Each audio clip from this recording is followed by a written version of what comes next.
Have you been in an accident that wasn't your fault? Feeling overwhelmed and unsure what to do next? Look no further. The personal injury attorneys at Phillips Law Firm are here to help. Phillips Law Firm understands that accidents can turn your life upside down. That's why they're dedicated to fighting for the compensation you deserve and to making the process as stress-free as possible. Don't wait any longer. Call now, 1-800-JUSTICE, or visit justiceforyou.com. Hello, I'm actor and small business owner Ty Burrell, and I'm going to tell you how Innovation Refund's network of independent tax attorneys help eligible small businesses file for the ERC. Also, they're letting me play with the soundboard, and I love it. They analyze and interpret ERC claims to help businesses get the refund amounts they may qualify for. Go to innovationrefunds.com or call 1-843-REFUNDS. Innovation Refunds does not provide tax or legal advice. We work with an independent network of tax professionals to evaluate and process your claims. Terms and conditions apply. Ty is a paid spokesman. Hey, this is BJ. Thanks for listening to our show's podcast. If you're a fan of all things geeky, you should check out my other podcast, BJ Shea's Geek Nation. We have new episodes every day, and you can check it out at bjgeeknation.com. Your home is going into foreclosure and you feel like a financial wreck. You don't know where to turn for accurate information. I'm bankruptcy attorney Travis Gagne. Let's talk about some legal options. If we work quickly, we can propose a plan to save your home, modify the loan, or in many cases even eliminate your second mortgage. The consultation is free. I've helped hundreds of people just like you make informed decisions about whether to save their home or exit it on a reasonable, organized timeline. The chapter you choose sets the tone for the next chapter of your life. Please contact me today at choosetherightchapter.com. That's choosetherightchapter.com. 99.9 KISW, the Rock of Seattle. I was actually on social media yesterday and I saw this. Multiple lanes in both directions on I-15 in Provo, Utah were closed temporarily due to a semi-truck crash. And I think people were really stoked about reporting about this. I mean, it's hard to be stoked when you got the traffic accidents. Hope there are no fatalities, plus you're in traffic. But when you do see a bunch of French fries all over the road. Gosh, yeah, dude. I'm looking at the boxes and boxes of, they're taking up several lanes on both sides. Yeah, and here are some of the people reacting to all the fries covering the highway. What is that? It's the back. It's French fries. Holy it's French fries. It's all just French fries. She is fired up. There's the play-by-play and commentary we need on so many videos. Holy S, it's French fries. Yeah, I need her. She needs to be in the booth. They always joke, like, whenever you see someone has, like, a giant truck with, like, beer, it's like, oh, if a couple fall off, wouldn't that be awesome? Well, here's, like, a dream come true for us French fry freaks. Yeah, and what's the highway rule? I know the 5-second rule on floors. What's the rule on freeways? I think as long as it's in the box. As long as it's in the box, okay. I think you pull over to the side and maybe grab a couple. I have no problem with this. I don't think they're going to use them. I feel like they aren't, and we're helping clean up the freeway, aren't we? That's what I would say. I'm just, sir, officer. I'm not stealing. I'm just helping. Yeah. Well, congratulations. Yeah. You can check out the video on the BJ and Migs page of KISW.com. Boy, do I love her. The 5-second rule you were just talking about, I witnessed it yesterday with Tatum. It's amazing I don't even know when she learned this, but like she has her own tactic for whenever she drops something on the floor. We went to the South Hill Mall, and of course we have to stop at Annie Ann's Pretzels. Of course you do. She loves those pretzel nuggets, and her dad likes them too. And so we're walking around H&M, and she dropped one of the pretzel nuggets on the floor, and I watch her, and she just quickly picks it up, and she starts blowing on it. And I'm like, what are you doing? She's like, it fell on the floor. I'm getting whatever was on the floor. Basically saying I'm getting whatever was on the floor off of it. And I was just like, your dad has done worse. Knock yourself out. I don't blame you. You don't want to lose one of those French fries. Not French fries, pretzels. Yeah. You know what? I like the way she thinks. Yeah. Mom, not as impressed. And they probably clean those floors more than I clean my own floor. Yeah. I don't know about that. And if they do, there's a lot more frequency of people walking over those floors. Yeah, but plus you don't know how I actually don't clean my floors, but the maid does. But see, I get around that with a technicality. What's his net worth at these days, Mister? My maid. My maid, of course, comes by and cleans that. Of course, yes. Nice humble brag. My net worth went down to $500,000. I bet you're up by now. I better be. I have a feeling that you're over $1 million, and I have absolutely no idea because I don't even know the website that we go to for this. All right. Let's see where I'm at, Danny. Exactly 1 million. 1 million, wow. BJ. Yeah. Well, you said over $1 million, so you lose. Well, that's a good point. Yeah. But you're going to be under $1 million today because you owe us coffee. Yeah. Today is National Teoscar Hernandez Day. Yeah, exactly. Because yesterday the Starbucks was closed. Yes. But today they're not. That's right. And I made the bet that Teoscar Hernandez, after 20 games, would not be batting over 500, 250 rather, and he was indeed. Yes, 254. My favorite three numbers put together. He pulled it out. He pulled it out with us. A really good 3-game stretch, even though it didn't matter in the last game. Oh, it was more than just that 3-game stretch, man. He's been putting in the work. Once he realized he had someone that had confidence in him, that was me. Mm-hmm. Yeah, he started playing better. Joe, yesterday I said I wanted a grande. I think I'm upping it up to a venti today. Oh, whoa! We never agreed to that. We never not agreed to it. Oh, this is a beating. There goes my net worth. That's what I'm saying. It's There going it under $1 million today. Okay, well, there you A go. venti Starbucks. You're dropping under 800,000 at this point. I really am. A venti Starbucks is going to put me. It's going to dent me. That's massive for sure. dent. Massive dent. All right, well, there you go. So, but you know what? I was happy to do it because that means the Mariners, have a better chance when Teo's hitting the ball. So let's hope he keeps it up. Well, now they're off to New York today to take on the New York Yankees. So they're playing them in New York? Yes. Yeah, okay. Well, that's cool. You get to watch those games a little earlier. That's nice. You don't have to wait till the end of the night to be disappointed.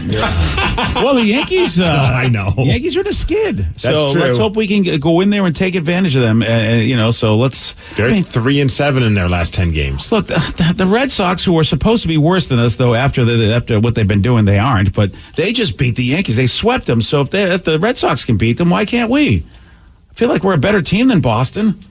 Record-wise, no, we're not. I know, but I mean, I take a look at everything else that's going on and feel like I still feel like we should be a better team than Boston. I feel like our pitching should be better, and our defense is definitely better than them. It is pretty crazy. The Red Sox are 3 games over 500. They're 38-35, and they're in last place in their division in the AL East. Yeah, the AL East and the AL West are pretty good. Outside of the A's, all of the other teams in the East and West are really good. 500 or above. Yeah, I mean, so it's meanwhile the Central sucks.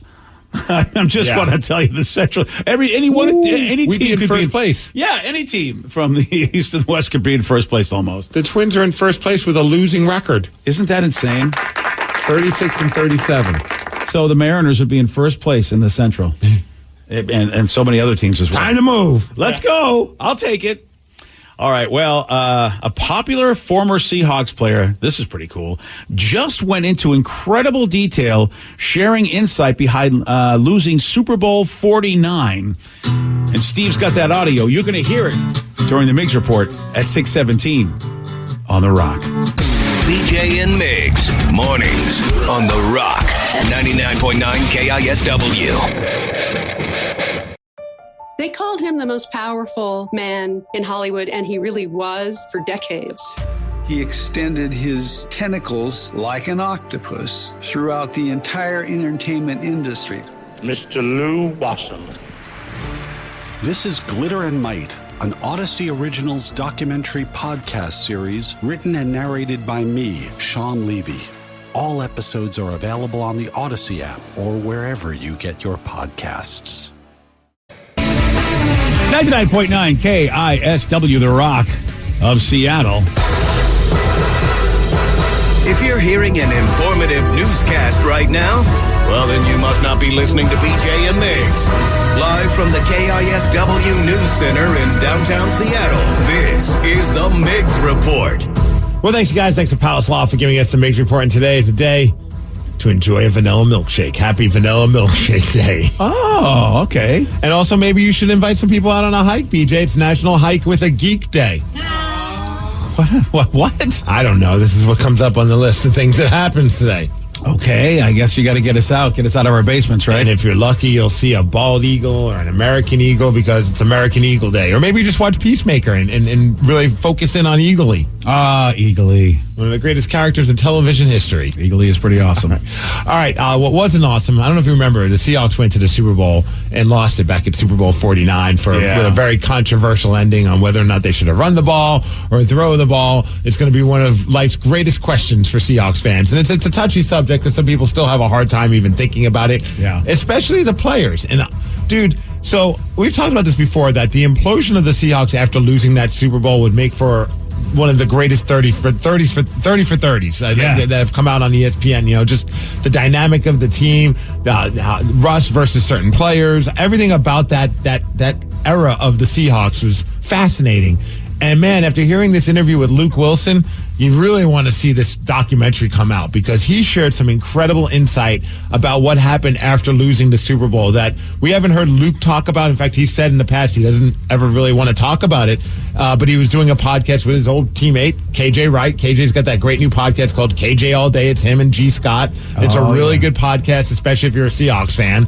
And especially if you're a fan of that era of, like, you know, the Seahawks when they won the Super Bowl 48, then lost in 49. So they had Luke Wilson on, and Luke's been doing some great stuff as an analyst for, I think, TSN, which is like Canada's ESPN. Oh, yeah. He does other stuff as well, but he's really become just like a great talking head on a lot of those sports shows. And he shared some great insight about that game. Also shared a story about how, like, the team was already set for like a running play where Marshawn was going to be the fullback, and then Max Unger was basically going to be able to help him walk right in. They were working on this play that they never have done during a game before, but Bevel came up with it as like a just-in-case play.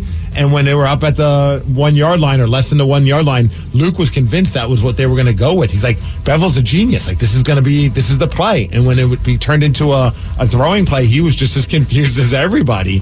And then after the interception, well, that's when Luke shared some pretty interesting stuff, some great insight about the team and how the team fell apart because of that interception. Here he is just talking about the moments after the ball was picked off and the Seahawks found out they weren't going to win the Super Bowl.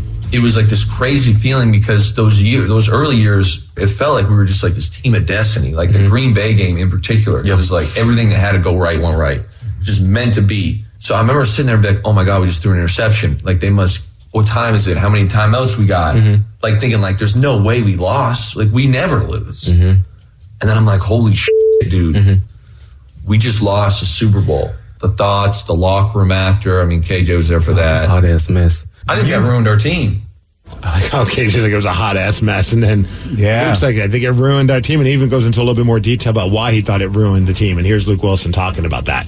I didn't know at the time, but I also thought it eroded our locker room down the road. So really, the dynasty kind of ended on that play, or I shouldn't say dynasty. What could have been a dynasty. The locker room, I didn't say much because I didn't have to, because some of the veterans said a lot. It was probably the worst atmosphere I've ever been in outside of sports, outside of anything. It just was like such a hard pill to swallow. And to this day, I mean, there was a while I didn't like talking about it. I don't think you ever get over something like that. To me, what was tough, we were like this big family for those 2 years. I spent more time with those guys, you know, competing against KJ, competing against Cam, trying to get better.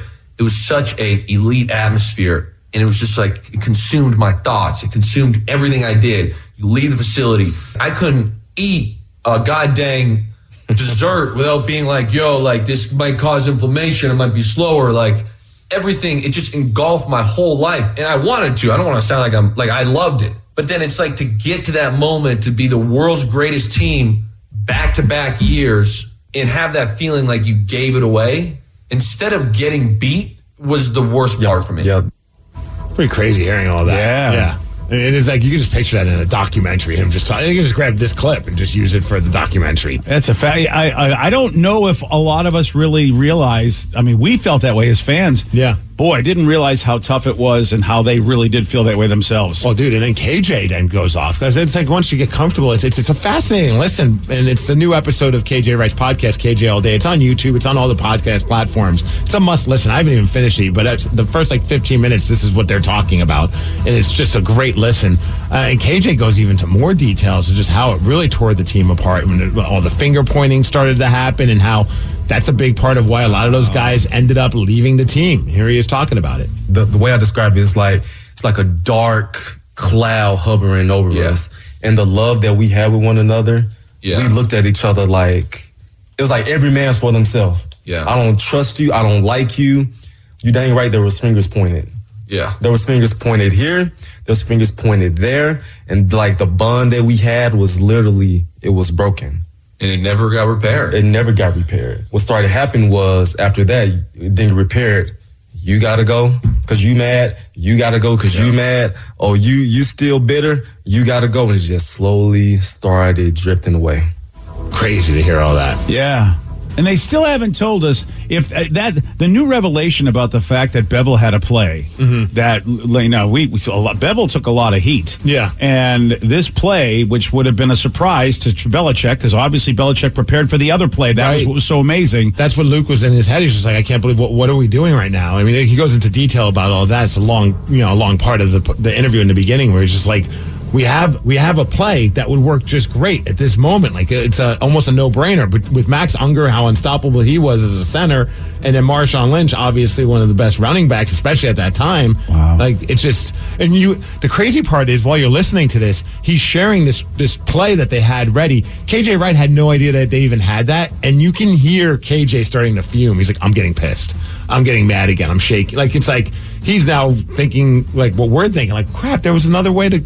Of course, woulda, coulda, shoulda. But so who called the passing play? That is the interesting. That's the question because it's was it Pete?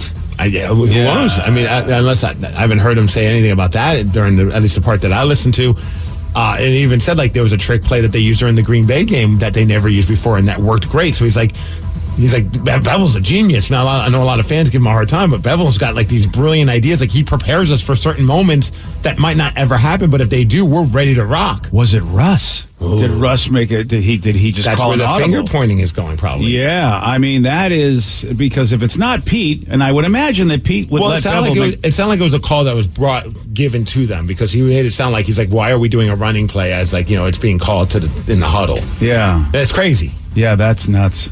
It's a real, and it's not all obviously doom and gloom on this episode. Like they share some great stories just about being teammates, and also share some great insight about how Pete Carroll is just, and the team itself, just a step above a lot of other teams. Like when he went to Detroit, he's like it was night and day as far as the culture. And they even talk about KJ's time in Vegas with the Raiders, how it's different just with the way that they treat the vets. It was a really fun listen. If you're a Seahawks fan, I think you'll really get a kick out of this episode. Luke's always great, but he opens up a lot more because he's chatting with one of his teammates. That's because of us. We really made him a great broadcaster. I'm kind of upset, at least. He hasn't said our name yet, but I'm sure it comes up before the episode's over. I feel like Luke should give us a nod. Who really trained him?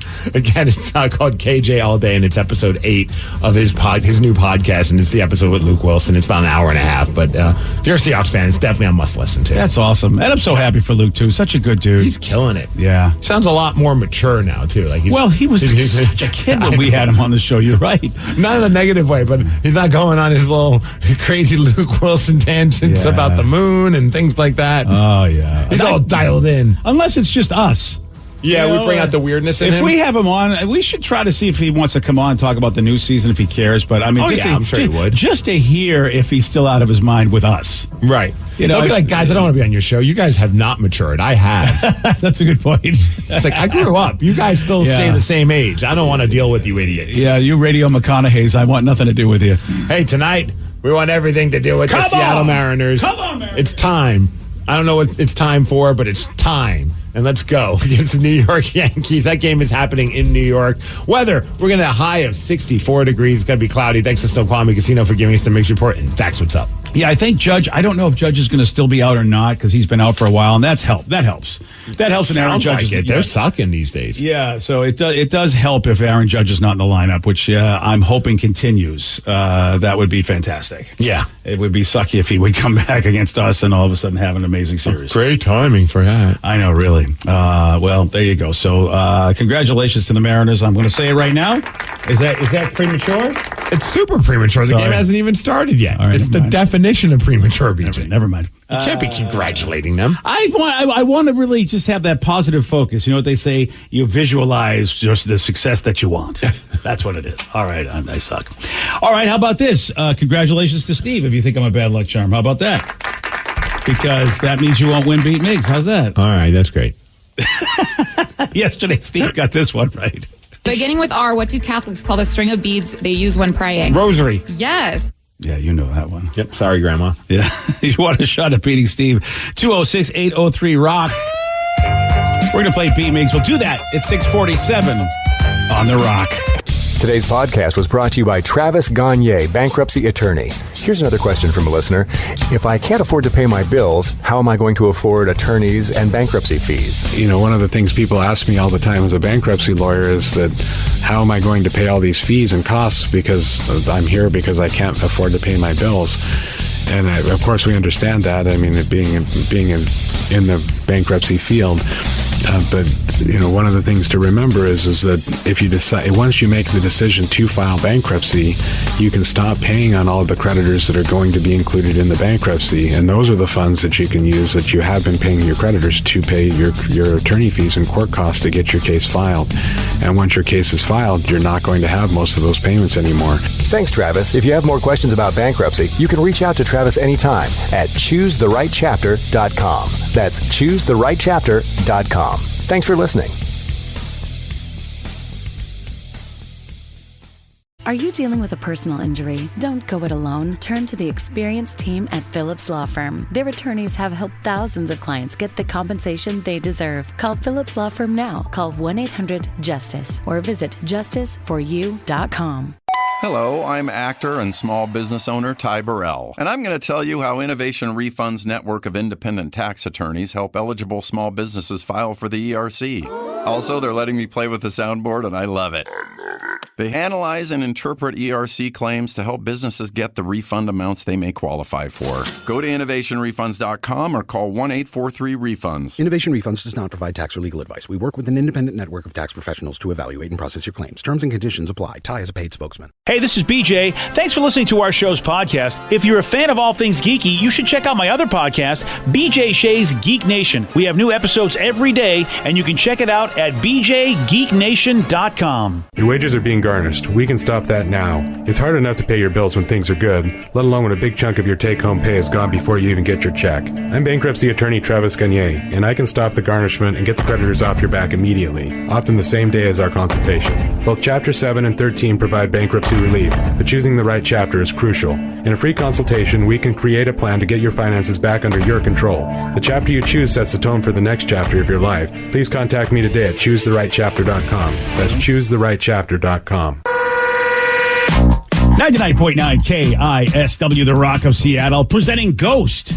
at the White River Amphitheater on August 4th. Now, I know you want to win tickets, and I get because you want to see the show, but Steve, I guess they got a cool thing going on with Ghost. They also, in addition to winning tickets, you can also win passes to the Spillways Lounge pre-show experience, which includes a cash bar for VIPs, also free snacks, and Ghost memorabilia and artifacts on display. And all you got to do to win these tickets is just listen. It's simple. Just log in and listen to KISW either on the Odyssey app, AUDACY, or log in and listen at KISW.com.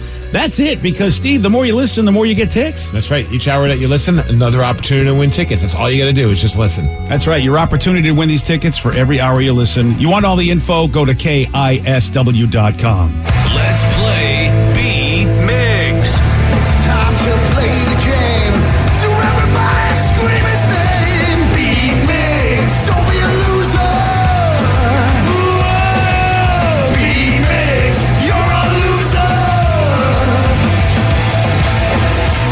Who's ready to be mixed? Let's do it. I know Chuck from Everett is. Chuck, are you there? Yes, ma'am. All right, Steve, now get out. Goodbye. For those playing at home, Chuck has 60 seconds to answer 10 questions. You can pass all you want, but you only get 3 guesses per question. Are you ready? Let's crack the crown and do this. Yeah. The new Transformers movie is called Transformers Rise of the what? Machines? No. Pass. President Jimmy Carter was a member of what branch of the U.S. military? Army. No. Navy. Yes. Air Force. Thing 1 and Thing 2 were first introduced in what Dr. Seuss book? Oh, pass. Your third molars are better known as your what? Canines? No. Oh, my wife's going to kill me. Pass. What does Buenos Dias mean in English? Good morning. Yes. What actress is Machine Gun Kelly engaged to? Fox. Megan Fox. Yes. How many years of marriage is the golden wedding anniversary? 25. No. 20. No. 50. Yes. The Jaguars is the football team from what city? Jacksonville. Yes. Who is Sherlock Holmes' famous partner? Watson.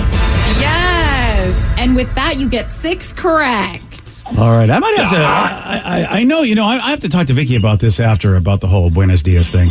Oh. Yeah. Okay. Just because Vicky knows Spanish, so Yes, she actually does. I've often wondered why that translates to how it translates.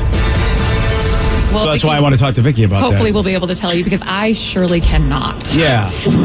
All right, Steve, are you ready? Oh, yeah!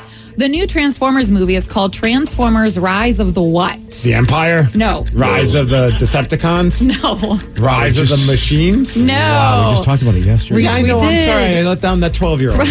President Jimmy that's Carter was right. a member of what branch of the U.S. military? I did not hear the question. There's a 12-year-old that called into the show. He reviewed the You let him Transformers, down. And I let him down. Okay, now. There we President go. Jimmy Perfect. Carter was a member of what branch of the U.S. military? He was a part of the Navy. He was. Thing 1 and Thing 2 were first introduced in what Dr. Seuss book? Oh, man, Cat in the Hat? Yes. Yeah. Your third molars are better known as what? Their wisdom teeth. Yes. What does Buenos Dias mean in English? Good morning. It does. What actress is Machine Gun Kelly engaged to? Megan Fox. Yes. How many years of marriage is the golden wedding anniversary? 50. Yes. The Jaguars is the football team from what city? Jacksonville. Yes. Who is Sherlock Holmes' famous partner? Watson. It is. What is the national fruit of India? Tomatoes. No. Grapes. No. Apples. No. You get 8 correct, though, which is a win. 8 to 6. Big win, Steve. Oh, sorry, Chuck. Yeah, you guys have a great day. Appreciate y'all. You There too. you go, buddy. Chuck did well. I mean, did okay, but Not as well as Steve. he didn't have the wisdom to know about his own teeth. Oh. Yeah, so that really. And he said his wife would kill him, so maybe she's a dentist or something. That's what I'm thinking. She better be a dentist, or maybe she's just a serial killer. I was about to say, she Right? could just be a murderer. Yeah. You never know. That can happen. The one you both got incorrectly, the poor 12-year-old would be so disappointed. The new Transformers movie is called Transformers Rise of the Beast. Beasts. Yeah. Okay. Beasts. Marshawn's in it? Marshawn's in it. Grabbing my ding ding. And why do you want to ask Vicky about Buenos Dias? Well, because doesn't dia mean day in Spanish? Yeah, good days. Yeah, so that's why. So good days translates to good morning in our way, because that's why I'd be the guy going. I think it means good days, really, if you ask me what it means. Yeah, usually when you say of like the day, a lot of people refer to it like morning time or when the sun is out. So I'm wondering if that's it. I think it was one of those that was shortened to like good, not just because it's plural technically. So have multiple good days. So if I said that, Sarah, you would have had to give me the win. I would. If I said good days, I think you would have had to say that's true. But nobody refers to it as that. It gets lost in translation, BJ. Yeah. But that's what it does mean if you translate it literally. You'd be terrible bilinguist. Yes. Yeah. All right. Well, I mean, okay then. Yeah, Vicky says no, and Vicky actually knows what's up. So. I don't like it. Importantly, Yes. what is the fruit? Oh, mango. Oh, It's yeah. mango. How'd you Mango? know that? How do I know that? He's an Indian food freak. I guess Well, so. if you ever go to an Indian restaurant, I mean, that's why they serve mango lassis, because they love the mango. Oh, mango lassis are so good. Yeah, so that's the only reason I knew. I mean, I'm not as big of an India freak as your mom, so I just know that mango lassis are all over every Indian menu. So, Well, congratulations, Steven. Still beating. Big win. big win, Steve. Thank you. Sorry to our 12-year-old listener. Yeah, you really let him down. What I know. are you going to do? All right, so big controversy in the world, of course, is AI and the chat bot and this, and will Skynet take over? And it's been a big talk in our business, too. And we officially have the very first AI personality that's on a radio station. And, of course, where Portland keeps it weird, wouldn't they be the first one to try it? It does seem on brand that if you're going to do something strange like this, it should be in Portland. Yeah. But I'm conflicted. I think I got some issues with this personality for allowing herself to work with the machines. Yeah, and I've read a big article. Actually, part 2 is today. I haven't read the full thing on it yet, part 2, but I read Fred Jacobs, who's a columnist for our business, writes a lot of blogs. And, Ashley was quoted in there, and that's who she is. She's her name is Ashley Z, I think it is. And she's on Portland's Live 95.5 FM, and she does a midday shift, but she does a thing where she does a lot of shifts all over the country. So it's, Okay. yeah, so she's, I don't know where she's actually located, but she does, one of her shifts is in Portland's Live 95.5. And so she's the one that said, sure, I'll let you guys use a version of me, but it's AI me. And so here's what it sounds like. Here's the real Ashley making the announcement about AI Ashley, and then the AI version quickly follows her saying the exact same thing. Ashley to AI Ashley. So let's see how close the AI sounds to me. Today I go from just Ashley to AI Ashley. Let's see how close the AI sounds to me. That's crazy. Yeah. Thankfully, it doesn't sound all that great. Thankfully, it's still kind of jagged a little. Yeah, it's a little clunky. They're going to fix that, though, in a day. Yeah. I'm sure. Yeah, I mean, really, it's not far off. I don't know, Ashley. I feel like you're turning your back on the humans. Yeah.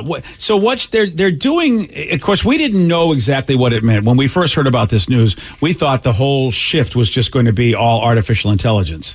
And apparently, I guess that's not the case. They're doing a hybrid version. Traditional, regular Ashley, like the real live human being, will host some of the segments. Then AI Ashley, who, sounds clunky but almost identical, will host the others. And the whole thing is being featured from 10 a.m. to 3 p.m. each day. They say that until AI Ashley just takes out human Ashley.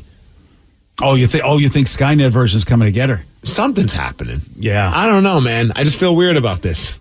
Here she is, just willy-nilly handing over the keys to the car to the robots, BJ. Yeah, and I wonder, does she get any extra dough? Does she have any licensing of her name? I mean, or her voice? I feel like that should be worth something. She might get something, but I can't imagine that it's worth enough to sell your soul to the robots. Yeah, I mean, it would have to be a lot. I would love to talk with her and just go, so what, and get all the details. I haven't got that. Do you know if you're talking to real Ashley or AI Ashley? That is a very good point. I think I could tell until they fix the bugs, right? I think, a little hiccup. Yeah. Dude, they're going to fix that within months, if not sooner. Yeah. Like, just the way how quickly things have improved with AI since we've been talking about it has been, drastically improved within, weeks sometimes. And honestly, if you're listening on the car radio and, you're just driving on a road, you may not notice the glitch. You just might not be paying attention that much to notice whether that was AI Ashley or regular. It's funny you say that because I heard a break where she took a call and gave away Taylor Swift tickets, the AI version, and it was very you won Taylor Swift tickets. It sounded very announcer-like, but she just couldn't get that excitement, and the caller's screaming and everything. She's like, yeah, come to the station and pick them up. And it was oh yeah, that's bad. You could tell there was no personality in it yet. It's like when you call some customer service and then they try to make it sound like a human, and they even have the high sound with the touching the keyboard where it's let me search that for you. And I'm like, oh, shut up. Stop trying to. I'm not born yesterday, robot Bob. Steve knows what's up, Skynet. Yeah. Yeah, I mean, when we watching the documentary Westworld on HBO, they were able to actually basically increase personality, increase these different traits. So at some point they'll go, all right, they'll program it in, sound excited, sound sad, sound happy, sound sexy. They'll be able to do stuff like that and really make those adjustments, I bet. So what happens when they realize they don't need human Ashley anymore? Well, I feel like it's what always happens, man. You get phased out. Yeah. I mean, technology's done that over the years, hasn't it? I mean, manufacturing, factory work. I mean, a lot of people complain about that over the years. AI Ashley is basically the self-checkout lane. Yes. Yeah, you're right. Yeah. Yeah. Thanks, Ashley. Yeah. Glad you brought that up. Can we do something about getting more self-checkout lanes?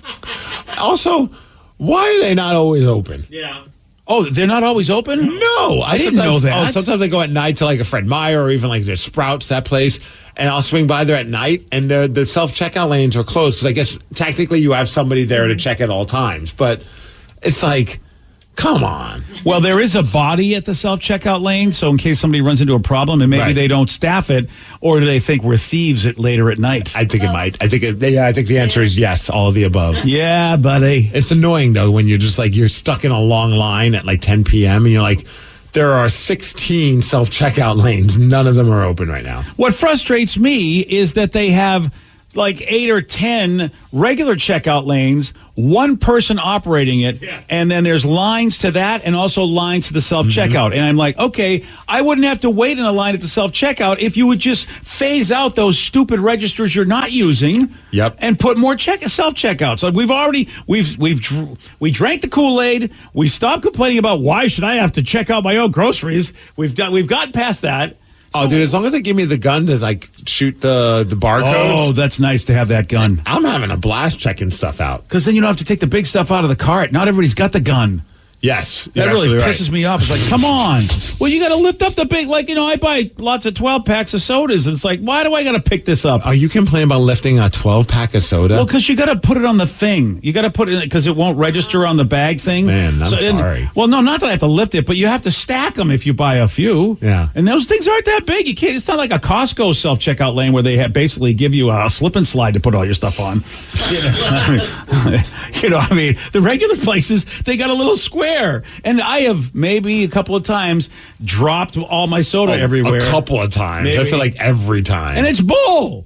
I almost said the bad word. All right. Well, anyway, those are my problems. Thanks, Ashley. Yeah, Ashley. Could you fix that, AI Ashley? All right.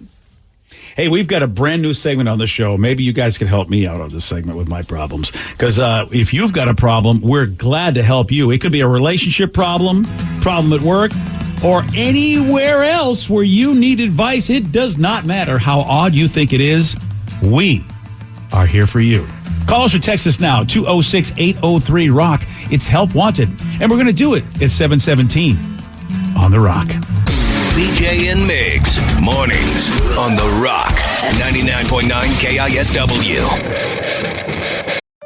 They called him the most powerful man in Hollywood, and he really was for decades. He extended his tentacles like an octopus throughout the entire entertainment industry. Mr. Lou Wasson.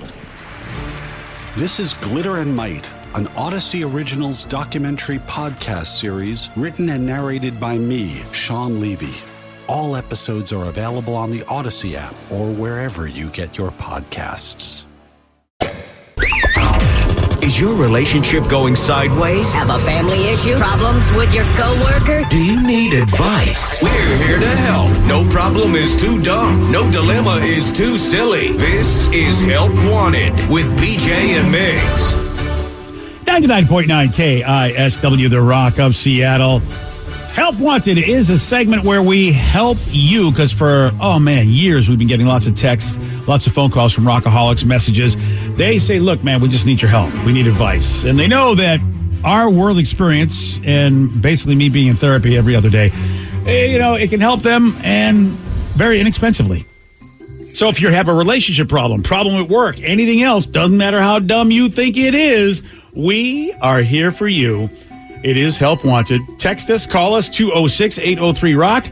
That's 206-803-ROCK. It's Help Wanted. Oh, we got a juicy one in this morning already, but we have a few to pick from. I say we put the ball in Vicky's court this time around. All right, we're talking about nude selfies, annoying kids, or bad breath. Ooh. Well, I think Vicky knows about nude selfies. She knows about being an annoying child. I have not noticed any breath issues with Vicky, so I can't give her a 3 out of 3. Well, maybe she smells bad breath.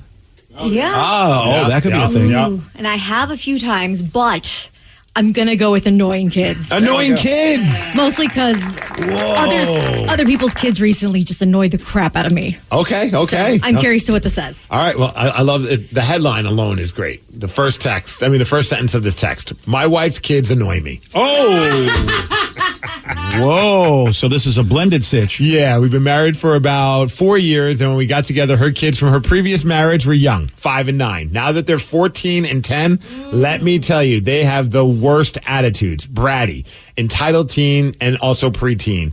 I really thought that'd be cool being a step-parent, but as they've gotten older, they tell me constantly I'm not their real dad, and it's really hard to want to stay in this marriage. My wife knows how frustrated I am, but she doesn't do anything to help me with them. She just says we have to deal with them because she loves them. I obviously don't want to abandon her kid. I just want some kind of support, and I'm not sure what's going to happen. What should I do? Yeah, if you've listened to this show, even back when I was on the Buzz, I talked about being a step. And knowing that going in, what that means and how you should approach it. And again, this is just all my opinion, but you are not their dad. So that's important. You're an invader in their house. I mean, you really, I mean, they really are. When it first starts, you know, it's mom, it's us, we're a family. Sure, mom and dad don't get along, but dad's the dad. Sure. And then here comes this other person. But it's been 5 years, or almost 5 years. But you're still always the invader. You're always going to. That's why you can't be the father. I really believe that what you can be is an advocate. But mom should be the one that lays down all the rules, and then you sit there and go, look, this is what your mother wants, guys. I'll do my best to advocate for you, but really, at the end of the day, she's the parent of you. Don't say, leave me alone, I'm not your real dad. Well, especially since they're going to say that for you anyway. Again, I've never been in the situation, but I feel like that's how you have to approach it, where you can be an advocate, a good friend and mentor to these kids, but you cannot be an authority figure. I know a lot of dudes have a hard time with that.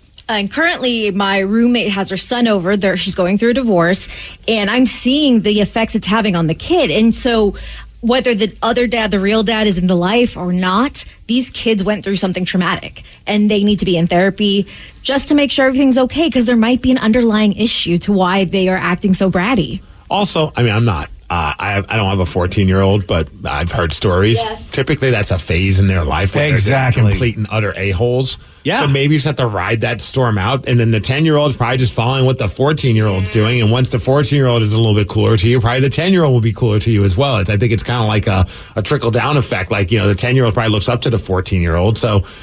and that's not helping matters, but it sounds like you might just have to ride that storm and just kind of like...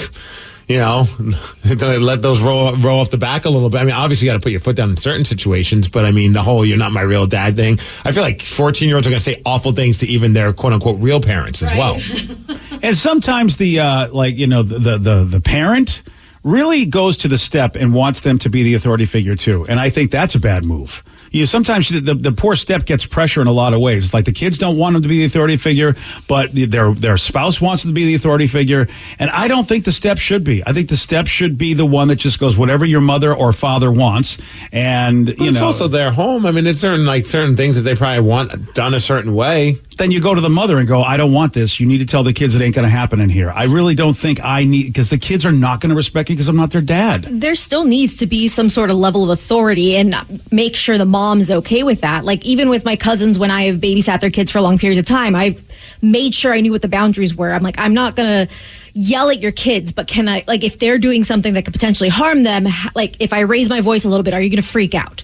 It's like, hey, don't do that. There's parents that would. Like, you've seen that happen. So it's about establishing what is okay and what is not okay for the safety of the kids, because you still need to make sure you're a responsible adult when you're around. Yeah, I'm not saying you let them run wild. I just feel like that if any situation comes up where there has to be some sort of somebody has to put the hammer down, I'll be the guy going, look, I'm gonna have to let your mother know because I am the spouse. I don't think you should be doing this, Jimmy, but if you do, I am going to let your mother know and call her, and then she and your dad could work it out. Well, we got some step parents and also step kids chiming in with some I love this. I feel like that those are the opinions that are going to definitely help. My dad married my stepmom when I was 13. We fought each other up until the point I moved out in my early 20s. Now we love each other to death, and I'm 40. Another person says, I'm the stepdad of 4. Yes, take the mom's lead always, but be supportive of their feelings as well. And then my favorite suggestion, change the Wi-Fi password and tell them to get their crap together. Attitude will change real quick. That's how you do it. Wi-Fi, baby. Yeah. It has the power. I will say this. Dudes talk a lot of tough stuff. But you know what, guys? You need to prepare yourself going into a situation. You don't take a lot of tough talk. I think a lot of dudes need to go to their male friends and ones that they trust and go, what do you think I should do? And if you don't have a lot of male friends that actually have some wisdom and will really push you on certain things, you need to get better male friends. If they all just agree with you, you've got a bad set of male friends. You need someone to go, Jimmy, here's the thing. No, you're way off on this.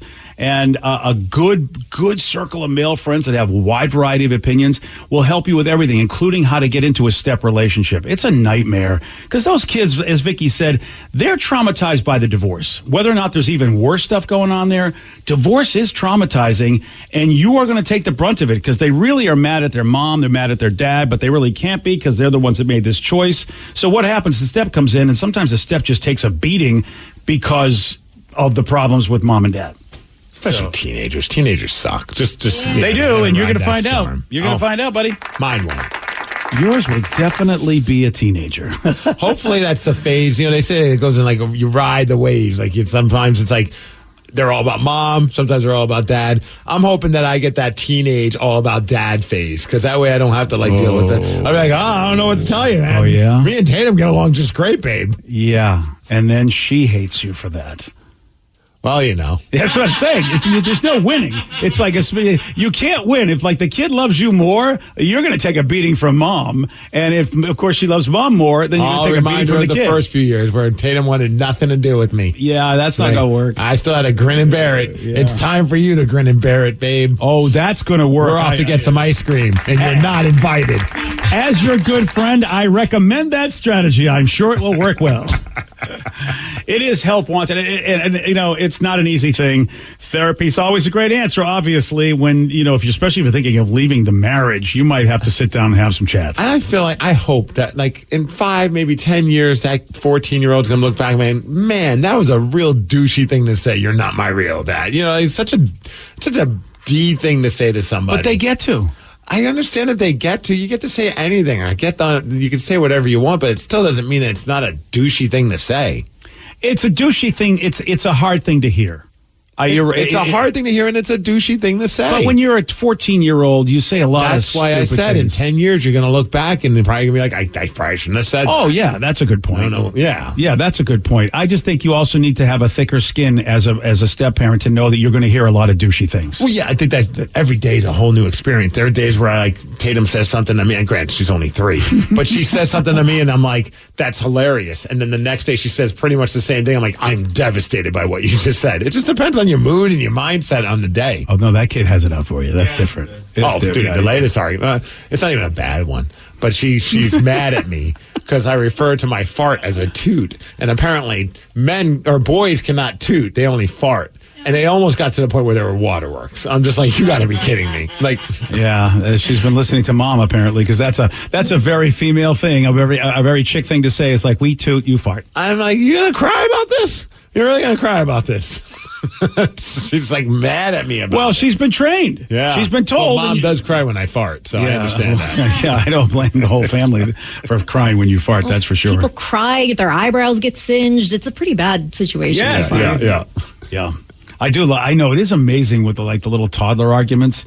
You're like, why am I the bad guy? What is happening here? Toddler's like, hey, I got my own logic. You're the bad guy here. So it is Help Wanted, 206-803-ROCK. That's the number to call. That's the number to text if you have any questions. Hey, maybe we can help out. Somebody just texted in right now. We just said, my son and I every morning go to school. We ride with a couple of guys. Used to be really fun to hang with and listen to. Now it seems like all they're doing is talking about their problems, and they end up talking about their unhealthy marriage, which is depressing. We already started a ride with a couple of guys who live a little bit further north, but it's harder to hear them, and I guess they have some accents that are hard to have a conversation with. My question is, how much longer do I give to my original ride buddies to get back to talking about fun stuff before I phase them out completely? From Darren in Sammamish. Well, I really thought he was talking about us. At first, I thought so, too. I was like, you guys were fun until now you just bitch about other people's problems. Yeah, I was like, we started troop therapy, and now it just changed his whole ride. So he had ride buddies, and he and his son ride with these buddies, and they'd have great dude conversations. But now all of a sudden it's just become a complaint fest about their unhealthy marriages. Oh. So at what point do you ditch them? Yeah, that's a tough one, man. That is a tough one. I've had people say that to me. Mm-hmm. We used to have lunches way back in the day, and then eventually they said, I can't have lunch with you anymore. All you do is complain. It wasn't always that way, but I guess I was just in a bad place. Yeah. And they basically divorced me. They were like, you know what, we're divorcing you from our lunches. At least they didn't ghost you. Yeah. Just did not show up to lunch one day. Yeah. Wow. You see, again, you got to say something. At least give them the respect to be like, hey, guys, this isn't fun anymore. And see what they say. Well, here's the deal. They need a therapist because, and I know I use that word a lot, but your friend, here's why people don't get therapists, because they have people to verbally dump all over, and those people take it.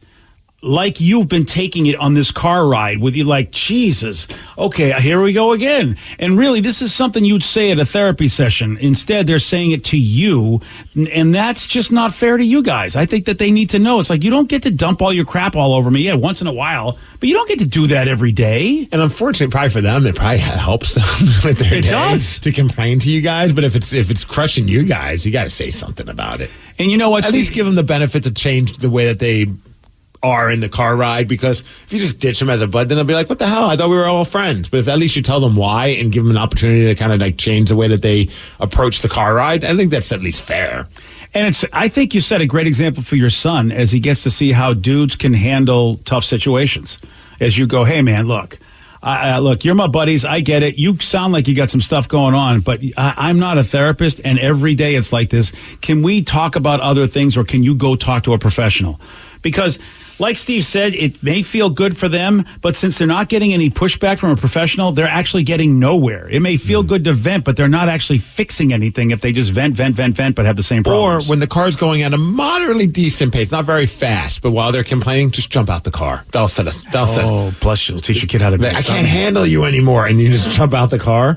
Your kid will think you're awesome. It'll be pretty epic. Yeah, especially if you survive. I don't really recommend that. Yeah, probably don't. I would get a life insurance policy before you try that. Just that way your kid's provided for. Yeah. Does that count? Would they pay off if you actually jumped out of the car yourself? Probably not. Yeah, that's a good point. Sorry, kid. If your father's dumb, I can't help you out. All right, I think we fixed absolutely nothing, huh? We never fix anything. Yeah. But we provide perspective. Yeah, that's all you got. Just perspective. So my wife's kids annoy me. I just think that was the best line. Yeah, boy, I've often wondered what it would be like to have to like somebody else's kids. It would be impossible for you. It really would. No, it would not go well. There's something to be said for like having all of the years. Like if Tatum grows up and she does have her tough periods, you'll at least have had the good fun periods that you remember in your head. But this guy, if he joined him late in life, that's why I do so many videos. So I can watch these videos of when she was fun.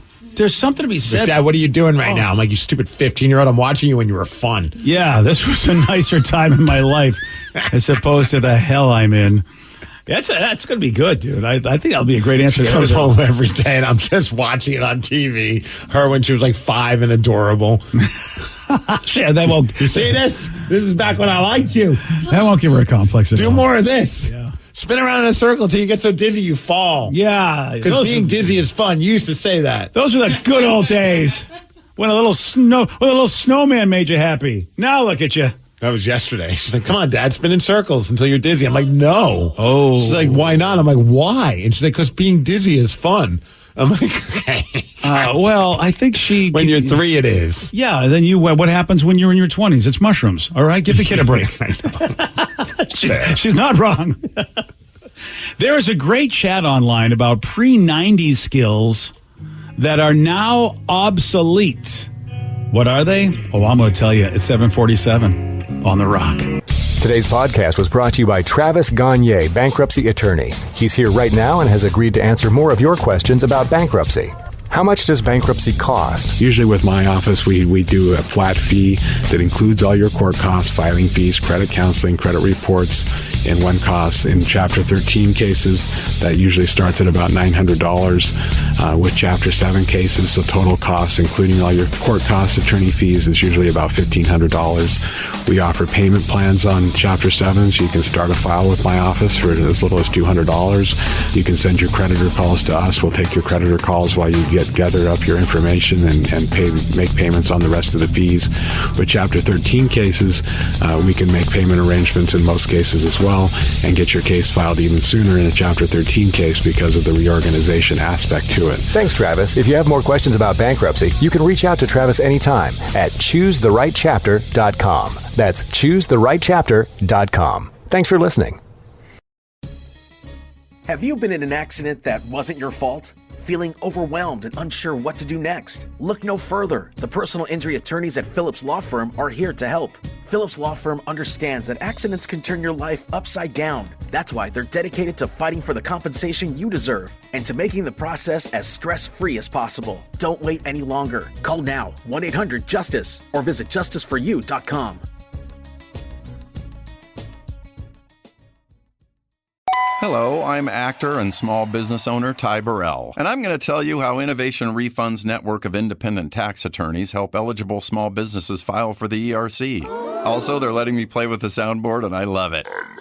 They analyze and interpret ERC claims to help businesses get the refund amounts they may qualify for. Go to innovationrefunds.com or call 1-843-REFUNDS. Innovation Refunds does not provide tax or legal advice. We work with an independent network of tax professionals to evaluate and process your claims. Terms and conditions apply. Ty is a paid spokesman. Hey, this is BJ. Thanks for listening to our show's podcast. If you're a fan of all things geeky, you should check out my other podcast, BJ Shea's Geek Nation. We have new episodes every day, and you can check it out at bjgeeknation.com. Your driver's license is important so you can get back and forth to work, get your kids to school, and back and forth to daycare. If your license has been suspended because you can't pay your tickets, you can't do any of those things.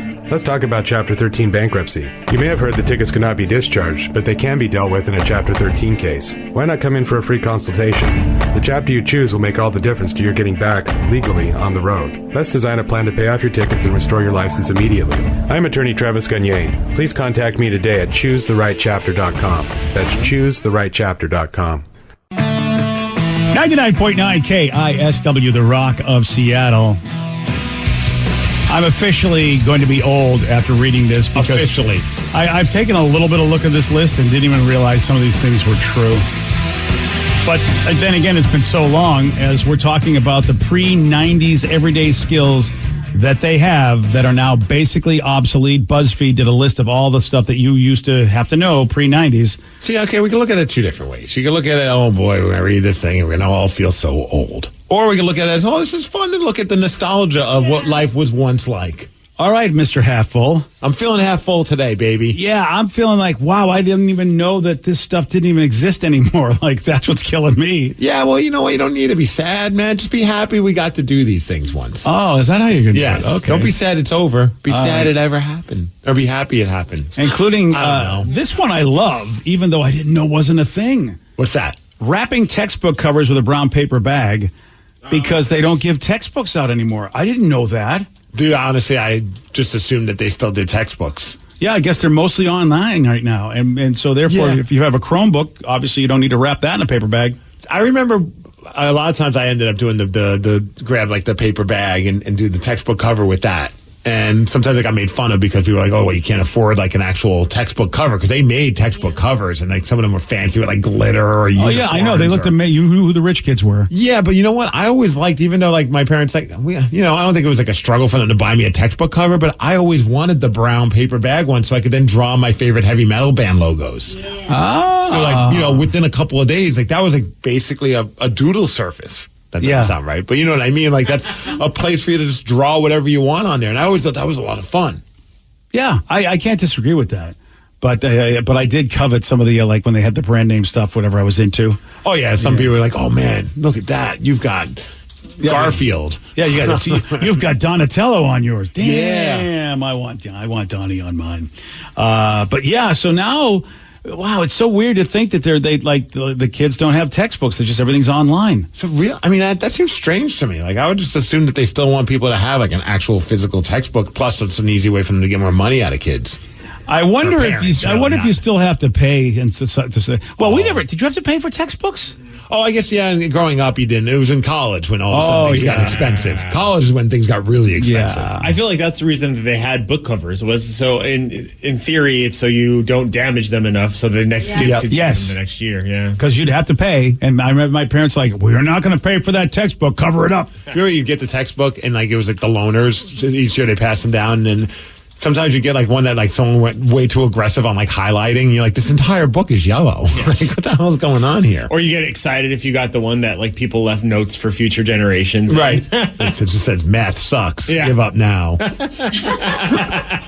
I always love the little games people would play. It's like go to page 69, go to page 420, and then they do like a drawing of something inappropriate. It was always a fun game, just flipping back and forth to find the doodle. I used to draw little like stick figure flip book things too. Nice. Yes. Oh, very cool. Yeah, I mean, you get in trouble if you get caught. I never did anything like that. I should have done that to pass it along to the next generation. Well, I saw someone do that before me, and I was like, that's so cool. It was like a little flip book, and it was like a stick figure banging another stick figure or something like that. I was like, that is amazing. It's going to all be gone. It's done. It's already done. It's already done. I guess kids these days don't appreciate the good old times. They don't know the fun you got to have.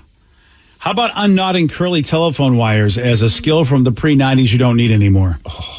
My mom would make that thing. She didn't care. 0 F's given. Like, because she was just going everywhere around the house with that long ass cord, and it was all knotted up and nasty. And then it was like my job to like clean it up because I was so not OCD about it, but it felt good having it look normal again. Yeah. Until they had that great invention of the little spinny attachment. Yeah. That would make it so that the cord. Do you guys even remember cords on phones, Danny? Ricky? Yeah. Okay. And it had like the one where it was just like it would spin with you, so that way it would never make it all like unraveled or whatever. Yeah, that was a cool attachment. Yeah. Yeah. No, I don't remember that. But I remember, I do remember having it just tangled like crazy. Yeah. So the landline phone's gone. We don't need to. Untangling cords, though, I suppose if you still have corded headphones. Yeah. The other day, we found a dog walking around our neighborhood. Tatum and I were walking around, and we were like, whose dog is this? Like, there was no, it looked like it had a collar, but no leash. And it just looked like it was wet from walking through a sprinkler. I'm like, this dog looks like having a rough go. So finally, I got comfortable enough to be able to, like, check the collar and got the number. And I called the number, no answer. Called again, no answer. And I get it. Sometimes no one ever answers their phone. I'm like, I'll send a text. I get like an alert back from saying you're texting a landline. And I was like, who has a landline? An old person. Well, it turned out it wasn't that old of a person. It was one of our neighbors. Really? That shocks me. But it was just like, I had to keep calling until they finally answered the phone, and they sounded annoyed. Like, why are you keep calling? I'm like, I have your dog. Like, I didn't say it like that. I have your certain set of dogs. I was like, do you have a dog named Coco? And they're like, oh my God, yes, why? And I'm like, I have it. And they're like, what? And I'm like, well, it's been running around the neighborhood. And what would it take to get this to you? $50 later, man, it was awesome. Tell my daughter about blackmailing people. Yeah, I mean, that's odd that, very, very odd that people, unless they don't have cell phones, why wouldn't you put your cell phone on the dog collar? Unless it was maybe the dog collar has been the same dog collar for a while. I don't know. Before cell phones, okay. Well, that dog is going to be really old if that was the case. Yeah, exactly. Yeah. So it's so weird that you would put your landline down because unless you don't like your dog. Unless you go through a lot of cell phone numbers, like burner numbers. Oh, so we've now established that this person hates animals and is a drug dealer. Yep, sounds right. Glad that they're my neighbor. Yeah, since they're not old. They're either old or they hate animals and deal drugs. It's one of the two things. How about this one? The ability to make and count out change for a purchase. Don't even need to have that skill anymore. I never liked that. I never learned because they would always do the thing where they would count weird. Oh, I love that. And it never would make sense to me on how they got to it's like 40, 50, 60, and 25 cents is your change. It's like, what is happening here? Yeah.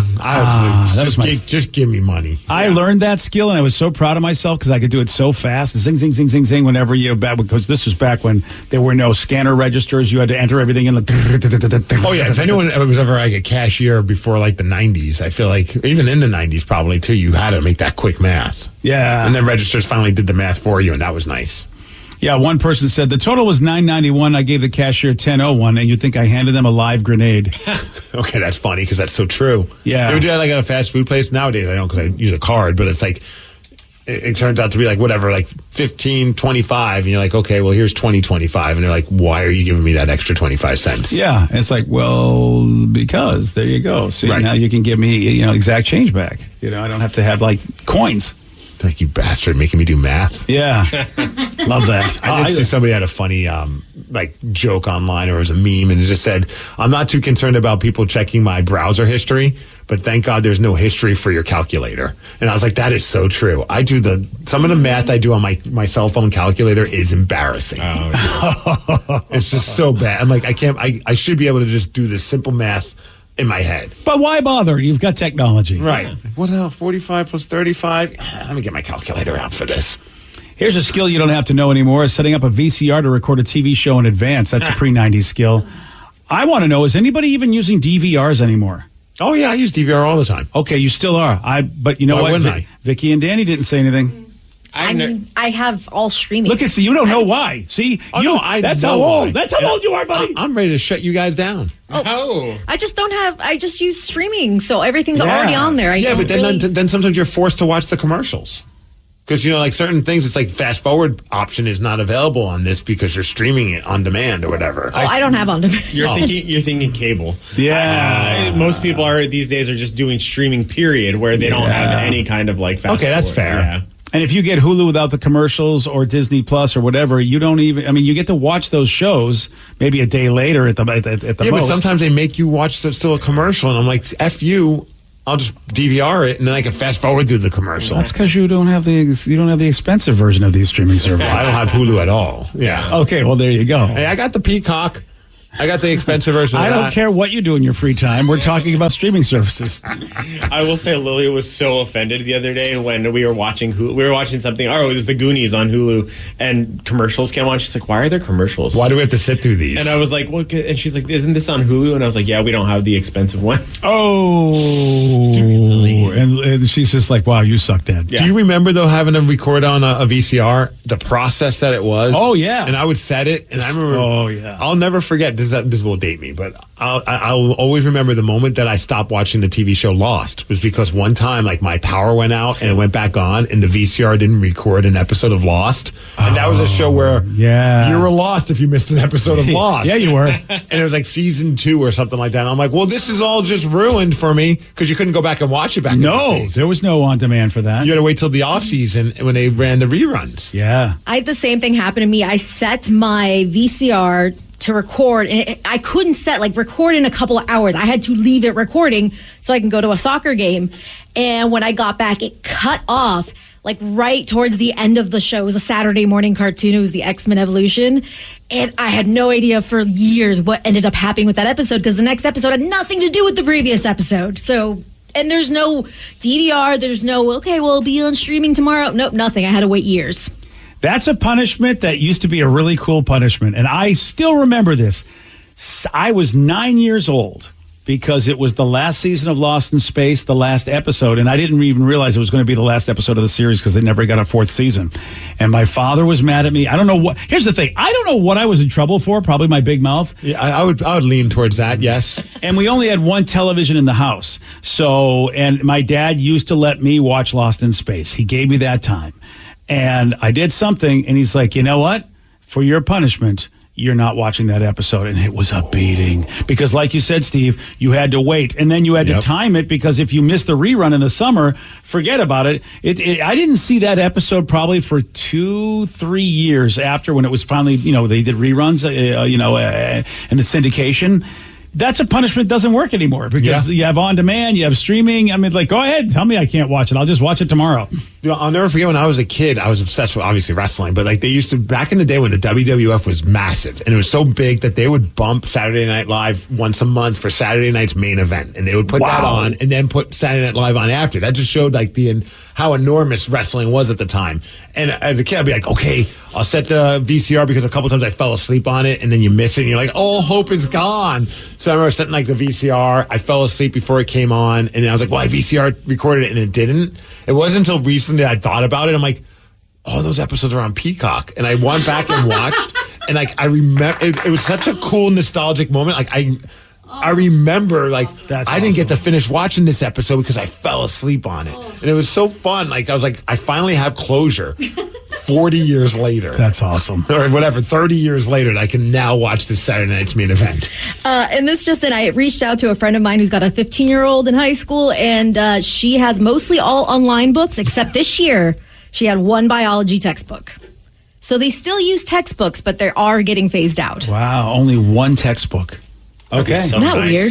That's the hard-hitting research that we expect from Vicky Barcelona. Thank you, Vicky. I was very and curious. She came through. Thank you, Vicky. I appreciate that. No, I respect that. I was just like, who do I know that has teenagers? Oh, I know. Now that you say that, I do remember that they were phasing out lockers at my ex-wife's school. She teaches middle school. Who are we supposed to push nerds into now? Exactly. Really? No lockers now? No, because there's no need for them. There's no. The reason that you had them was so you could put your textbooks. Yeah. Well, and also pictures of you and the people you like, your favorite wrestlers and stuff. Yeah. What about that? Your favorite so bands. No lockers, man. You just got to put them on your binder now. This is so weird. I don't know school. That was such a massive moment. Where is my locker going to be? And who am I next to? Who's my locker roommate? Yep. Yeah. And then you would bribe other people so you can move to the cooler area of lockers. Which is so funny. How is there even a cooler area? But there was. There was, not near the bathroom. That's where mine was. Oh, yeah. I wouldn't mind being right next to the bathroom now. See, you're right, dude. It's like proximity from my locker to the bathroom so I get to class on time. I'm trying to remember this combo, man. I got to pee. Yeah. Hey, why is a woman refusing to remove a massive werewolf from her backyard? Oh, you're going to hear why at 8:17 on The Rock. BJ and Migs, mornings on The Rock, 99.9 KISW. They called him the most powerful man in Hollywood, and he really was for decades. He extended his tentacles like an octopus throughout the entire entertainment industry. Mr. Lou Wasserman. This is Glitter and Might, an Odyssey Originals documentary podcast series written and narrated by me, Sean Levy. All episodes are available on the Odyssey app or wherever you get your podcasts. 99.9 KISW, The Rock of Seattle. An Ohio woman is refusing to take down a massive werewolf decoration. She's refusing to take this down from her lawn after an anonymous complaint to the city. Wait, they took it up to the city? They took it to the city. Don't we start with the first, don't you leave a passive-aggressive note on their door and then let the HOA know and then let the city know? There must not be an HOA. Here's the owner, Mary, talking about her 9.5-foot werewolf and how secure it is in the ground. He's got a cable that pins him down to the back, and then the platform itself, it has pins in it. It's staked into the ground. So in order to get him out, we have to take all those stakes up and then take all that out. So, you really have to tossle him to try to get him to fall down. I love this. I'm looking at it. This thing is massive. It's huge. And I love that they actually theme it up. So it's currently wearing an American flag themed polo or a buttoned down t-shirt or shirt.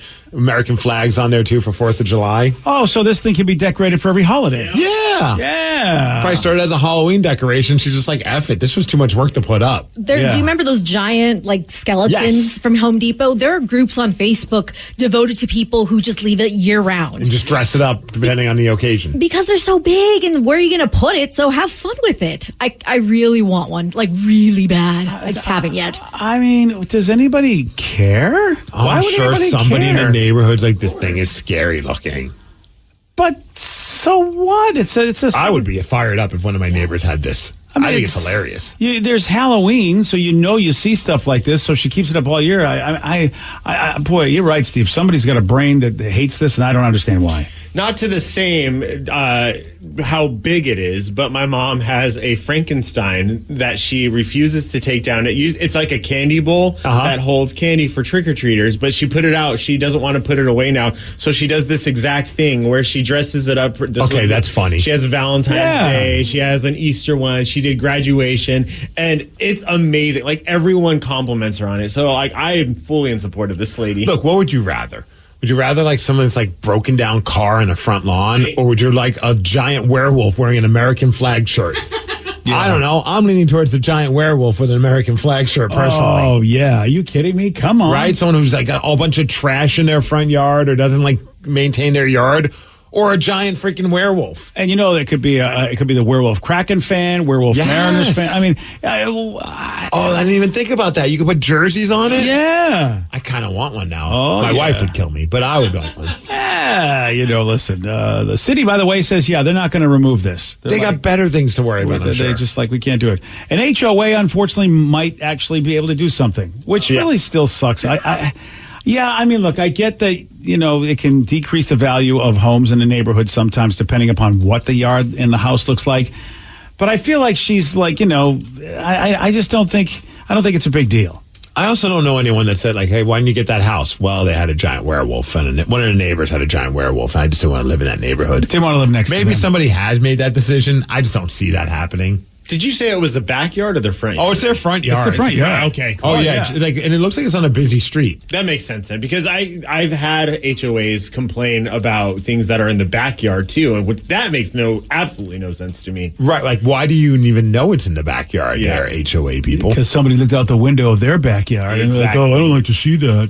I think this is fun. You walk by that house and it's just this very patriotic-looking werewolf. Yeah, it's okay. It's on theme, July 4th. Right? And I'm proud to be an American werewolf. And, hey, American Werewolf, there's a movie for you. That's true. Yeah. Plus, also, if I'm it could be a good crime deterrent. Like, do you want to mess with the family that has a giant werewolf outside of its house? You know something? I might just walk past that house because you wonder, like, what is going on in there? Right. Like, I imagine someone who's potentially a robber, a home robber, intruder is like, okay, you got a security sign, got to stay away from that house.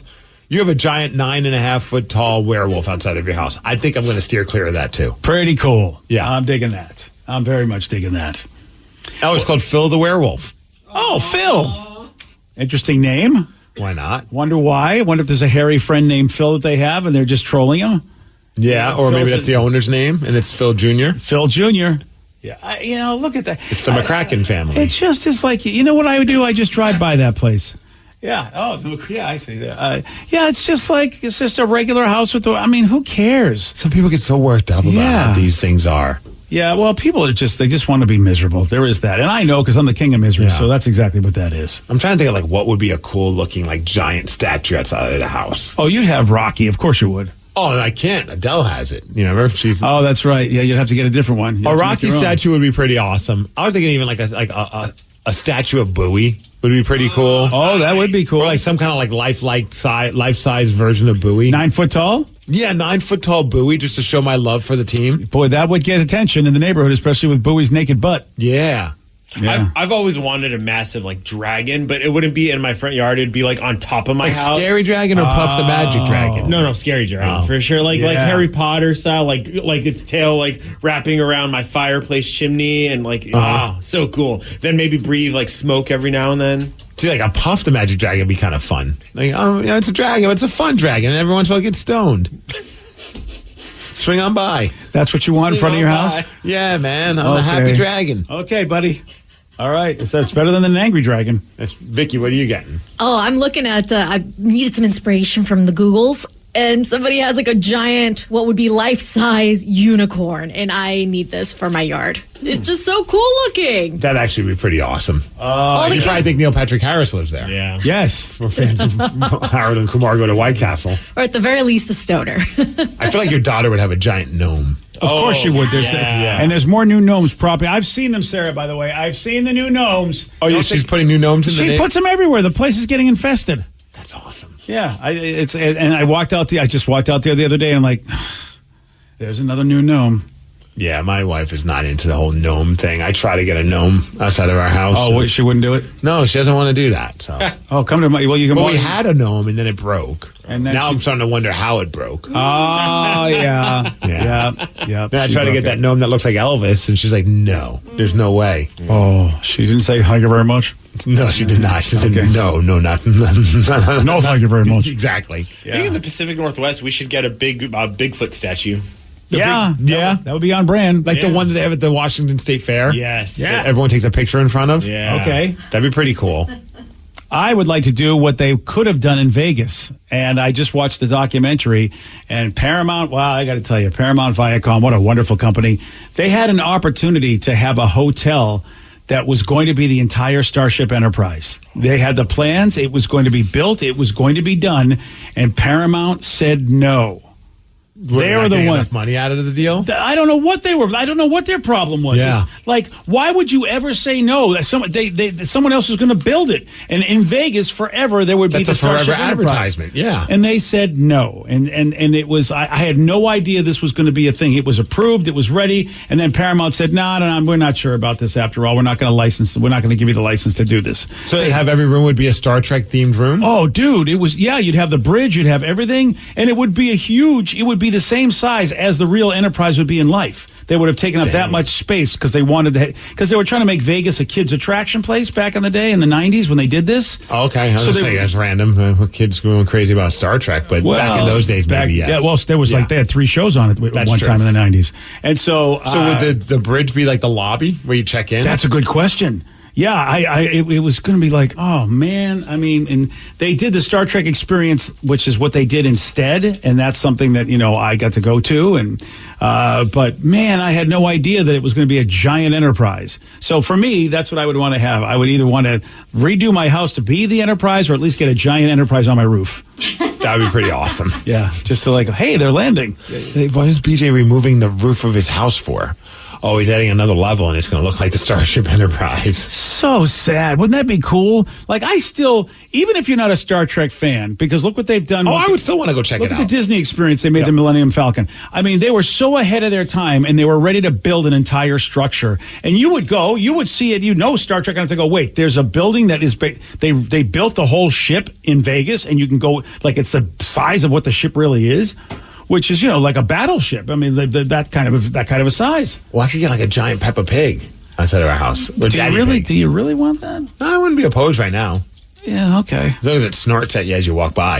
You know the show. I feel like there's other things, but I'm not going to tell you can't have what you want. Good, because it's my home. I know. I do what I want, unless my wife says no. Maybe that's what I would complain at. It's like, hey, there's the werewolf doesn't bother me. That Peppa Pig thing. Every time I walk by, it just goes... Yeah, that would an expert. That would bother me. Yeah. Yeah, if it's making noises, I think, yeah. Oh, dude, we just discovered, because we watch Nickelodeon Kids channel. Yeah. There's like a whole Nickelodeon themed.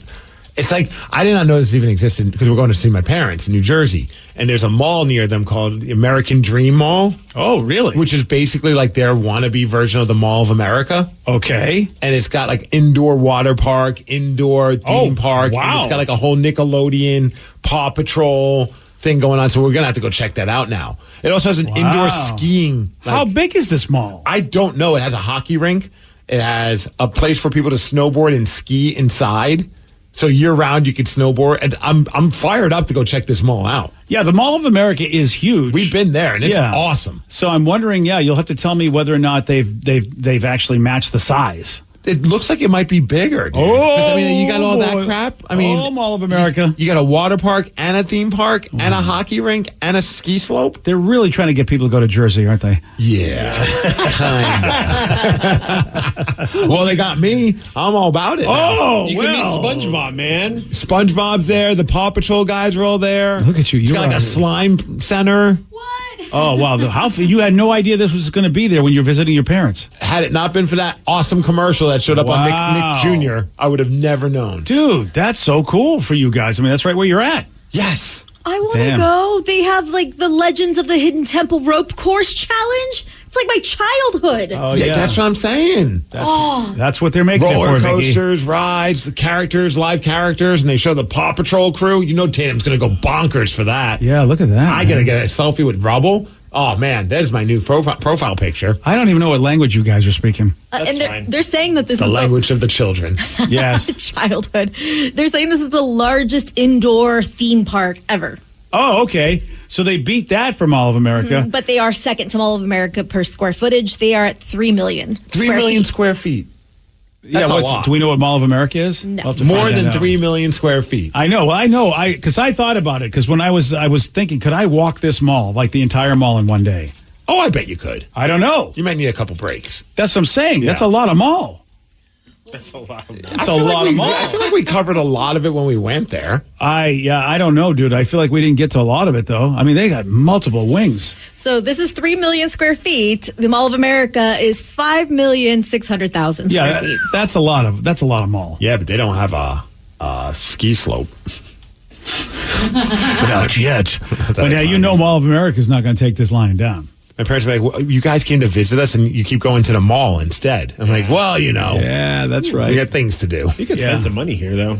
I'm looking at the ticket prices for all the different, because you have to pay for each attraction differently. I think you could do like an all-access pass for like $70 or something like that. That's not bad. Okay. No. Okay. Like for 3 of us, it's almost less than 1 ticket at Disneyland. I would buy all of that. That's what I'm saying. And you don't got to go to they know what's up. They understand. And you don't got to go to Hershey, Pennsylvania. Your parents can just take you there now. Could have went there as a kid as opposed to Action Park and nearly died every summer. Well, yeah. feel like maybe that was intentional. You don't know about why some parents let their kids go to Action Park. You know what the funny thing is? I still have a stigma against New Jersey, even though New Jersey's done a whole lot to improve how they look. But my first thought was, it looks nice on the internet, but I bet it's a dump now. Like, I don't know why I just had that attitude. A New Yorker's attitude. Yeah, it's New Jersey. It's going to be a dump by the time they actually use it. That's hysterical. Yeah, you could slime each other in this thing. Look at this. Awesome. All right, you're in good shape. Well, you guys should come. Meet me up. Meet up in New Jersey, guys. Yeah, I'll be Rob. I'm going to go there for the mall. I mean, if I lived there, if I had to move to New Jersey, I'd probably want to be close to that mall. Yes. Because the weather sucks. Yeah, during the winter, and to be able to, so you need to get some exercise for a guy like me, mall walking McGee. I'm in. And the hotel we're staying at is like 30 minutes from it. Oh, look at you! Yeah, so close, so close. I mean, we'd be stupid not to go. BJ. Good move, getting a hotel. Yeah, good move. Trust me, that's a whole other conversation with that. But yeah, things are. It would just be too tense to be in the house right now. My mom fresh off the hip replacement surgery, Dad having to take care of Mom. Dad not in the best mood. Yeah, had a fun Father's Day chat with him where he just needed to let it all out. Oh boy, but understandable. Mom's not doing all the physical therapy that she should be doing. Of course not. And Dad, he doesn't. He's not a motivator with kindness. No. He's the tough love guy, the drill sergeant. Oh, he's yelling and screaming. Finally, I go, well, happy Father's Day, Dad. Because it was on Father's Day, and he's freaking out. And understandably so.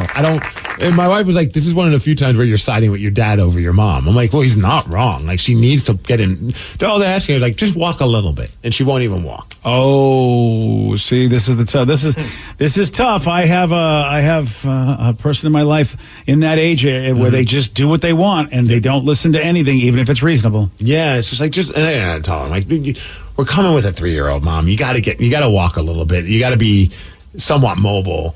What are you going to do, sit on the couch the whole time while Tatum's running around? Don't you want to walk and follow? Yeah, I do. And I was like, okay, well, let's start moving around now. Oh, so she thought she'd be ready to go, but now she's behind the times. Well, if she doesn't do what the minimum that they're asking, then she won't be ready. Oh, boy. Yeah. Oh, boy. Sorry, buddy. Well, that just means more time at American Dream. Steve, how long did you spend with your parents? Well, it was a good 15 minutes. We popped in. We had dinner. Then we went back to the mall. You know what? You've got your own hotel. You can make different plans. Sometimes that has to happen. Yeah. Because sometimes people just go, I only want to see you for a couple minutes, and I get tired. I mean, that's the weird thing with older people. Yeah. Which I learned. You're messing up my routine. Leave. Yeah. I learned on a recent visit. It was like, wow, this person needs a day off. We did not realize that it wasn't going to be an everyday thing when we went and visited them. We thought, well, we better not make any other plans. Yeah. And then all of a sudden they were like, nothing. They were done. Well, now we have an entire dream, an American dream waiting for us, BJ. So you could every other day them, really. Right? I mean, you really could. All right, we'll see you that day. Then we'll give you a day break. I'm hoping for at least one full day and then meet up for dinner afterwards. But like a theme park day, I mean, we're going to be there for several days. So. Well, it's nice that it's nice that in case you need something to do, you go, you know what? Nothing wrong going back to the theme park. Although it was funny because I was telling my dad's like, well, why didn't we have to pick you up? And you could hear it in his voice like this was just going to be a chore for him because he's not getting any younger. I'm like, oh, we got a rental car. I've never heard my dad more happy in his voice. Oh, you got a rental car? And I was like, yeah. And then we hung up the phone and my wife's like, he was so happy. Yeah, so he doesn't have to be your chauffeur. I'm like, yeah, well, I don't want to make him do that. Yeah, that's the good move. Yeah. Good move. See, that's what you do. You get your hotel, get your rental car. You are not a burden. 100%. Yeah. And no guilt for staying at a hotel because I still have that with my family. We haven't fully broken that part yet. Okay. That's the next phone call. I was expecting to tell them all the details. This last one wasn't anticipating Mom pissing off Dad to the point where we needed to be his therapist. Yeah. Next phone call. Yeah. That's going to be a tough one. I think it's going to be fine based on his excitement about the rental car. I think Dad's going to be just fine with that. Yeah, you know what? He should be. I would be. Yeah, it's a little less stress in the house. I don't need you people in my house. Just come visit. You guys don't want a crazy toddler running around all day and night. No, not at all. I'm with him on that. Even though Sarah's like, oh, you're going to be the best grandfather. Am I? She's lying to you. You're not going to be that. You're not going to be happy. Oh, no, not at all. I am not looking forward to this at all. I mean, not that she's pregnant now, but I'm just not looking forward to the prospects. That's why Joey's the best kid. Doesn't even have a girlfriend. Can't even get anybody pregnant, from what I understand, just because of his game. I love that. Well, that's probably the nicest thing you've ever said about your son. Is that a compliment? It was. I don't know. Thank you, son. You know what? I never even had to have the sex talk with you because I never anticipated that you would be so bad at it. So, good job. Starting to look like a no. Yeah. That's great for a parent, though, to know that his kid's never going to get anybody pregnant, right? And the cat's in the cradle and the silver spoon. You're a good boy, son. Really appreciate that one, DJ. Thanks. When you're coming home, Dad, I don't know when. Yeah, he's a good boy. The girls hate him. No babies here. Can't get anyone pregnant. That's the upside of me. Yeah. See? Tell you, he's a great kid. Yeah, you can't drown if you're never in water. That's it. So, I mean, thanks, Steve. Yesterday, Steve, he did get this one right. Same name as a female dog. A female otter is called a what? Bitch. Yes. Wow. Bitch. That was said with some aggressiveness. Nice. You want a shot at beating Steve? Bitch. You got it. 206-803-ROCK. We're going to play Beat Migs at 847 on The Rock. Today's podcast was brought to you by Travis Gagne, bankruptcy attorney. He's here right now and has agreed to answer more of your questions about bankruptcy. Here's another question from a listener. I'm getting my wages garnished. Can bankruptcy help with that? Absolutely. One of the big reasons people file bankruptcy is because they have a judgment or a lawsuit against them, or their wages are getting garnished, and so they can't pay their other regular ongoing bills. People sometimes think that you can't file bankruptcy once they have a judgment against them or once a garnishment has started, and that's not true. Filing bankruptcy will immediately stop any garnishment that you have going, except for child support, and stop your creditors from continuing on with garnishments of your bank account, your wages, and in most cases will discharge that liability through the bankruptcy process. And we can file a bankruptcy case for you usually the day you come in. Thanks, Travis. If you have more questions about bankruptcy, you can reach out to Travis anytime at choosetherightchapter.com. That's choosetherightchapter.com. Thanks for listening. Have you been in an accident that wasn't your fault? Feeling overwhelmed and unsure what to do next? Look no further. The personal injury attorneys at Phillips Law Firm are here to help. Phillips Law Firm understands that accidents can turn your life upside down. That's why they're dedicated to fighting for the compensation you deserve and to making the process as stress-free as possible. Don't wait any longer. Call now, 1-800-JUSTICE, or visit justiceforyou.com. Hello, I'm actor and small business owner Ty Burrell, and I'm going to tell you how Innovation Refund's network of independent tax attorneys help eligible small businesses file for the ERC. Also, they're letting me play with the soundboard, and I love it.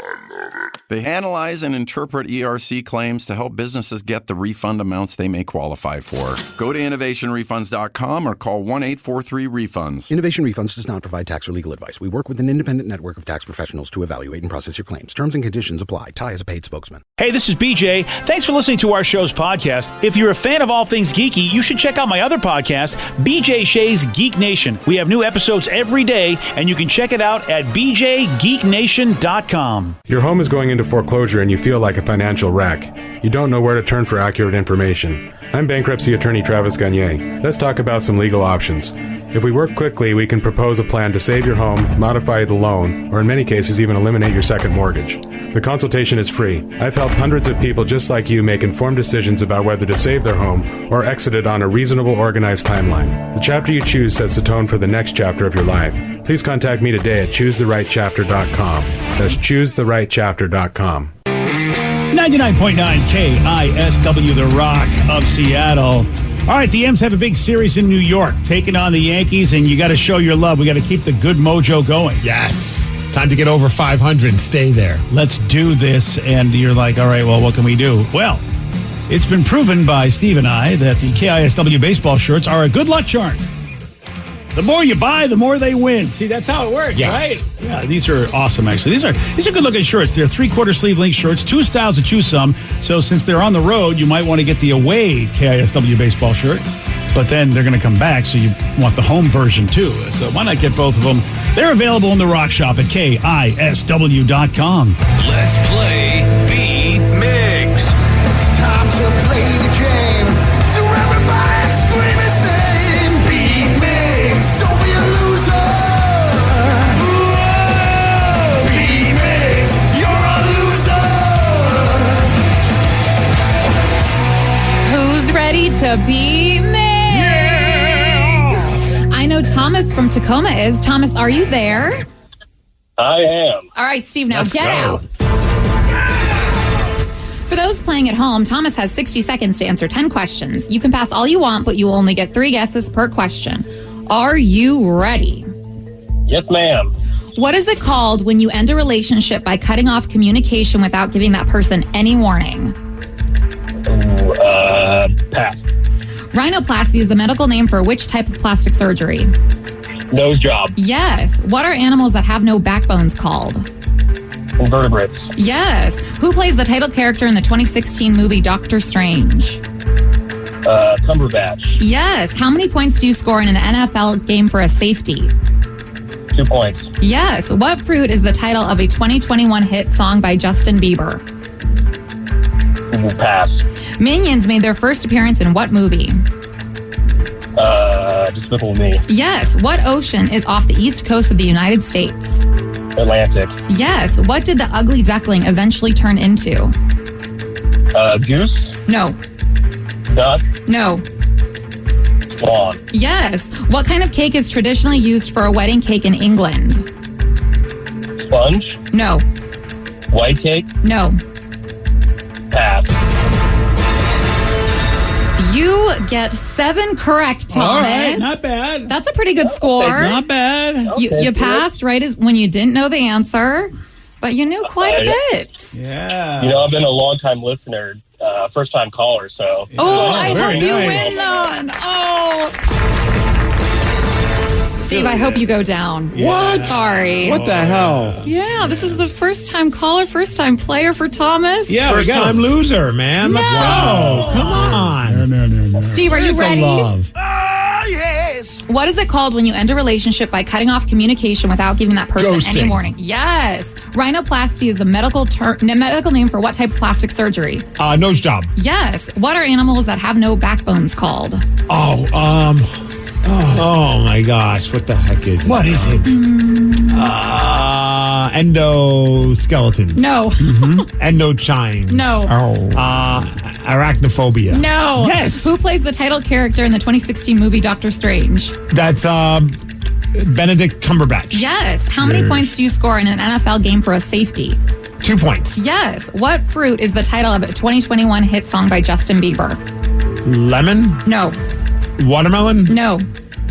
Strawberry. No. Minions made their first appearance in what movie? Despicable Me. Yes. What ocean is off the east coast of the United States? That would be the Atlantic. Yes. What did the ugly duckling eventually turn into? A beautiful swan. Oh, yes. What kind of cake is traditionally used for a wedding cake in England? Red velvet. No.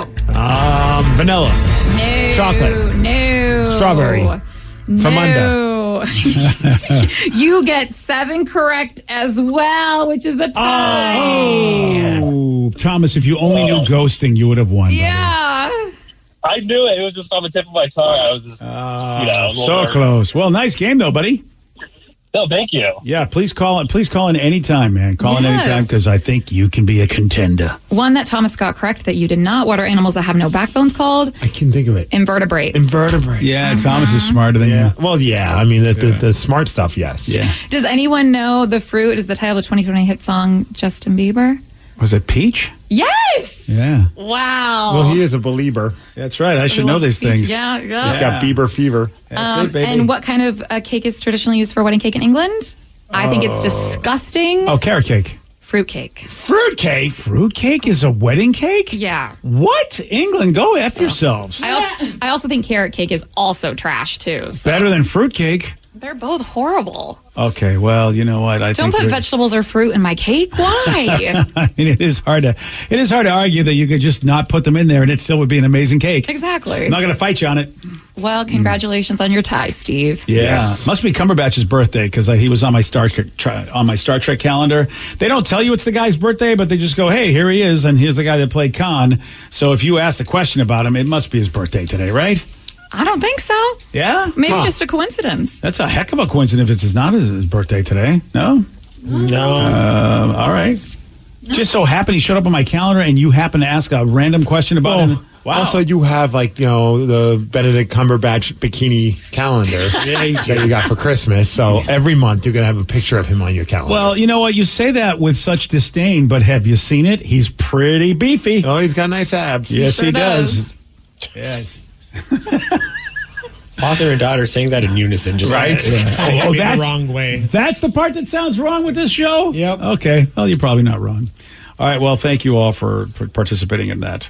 I don't know if you guys saw this chat on Reddit where users asked servers to name the weirdest request they've ever gotten from a customer. Oh, we should probably ask your daughter since she's been a server. And Vicky's been a server. I've been in retail. Don't forget that. You can't just try and get in with the restaurant people.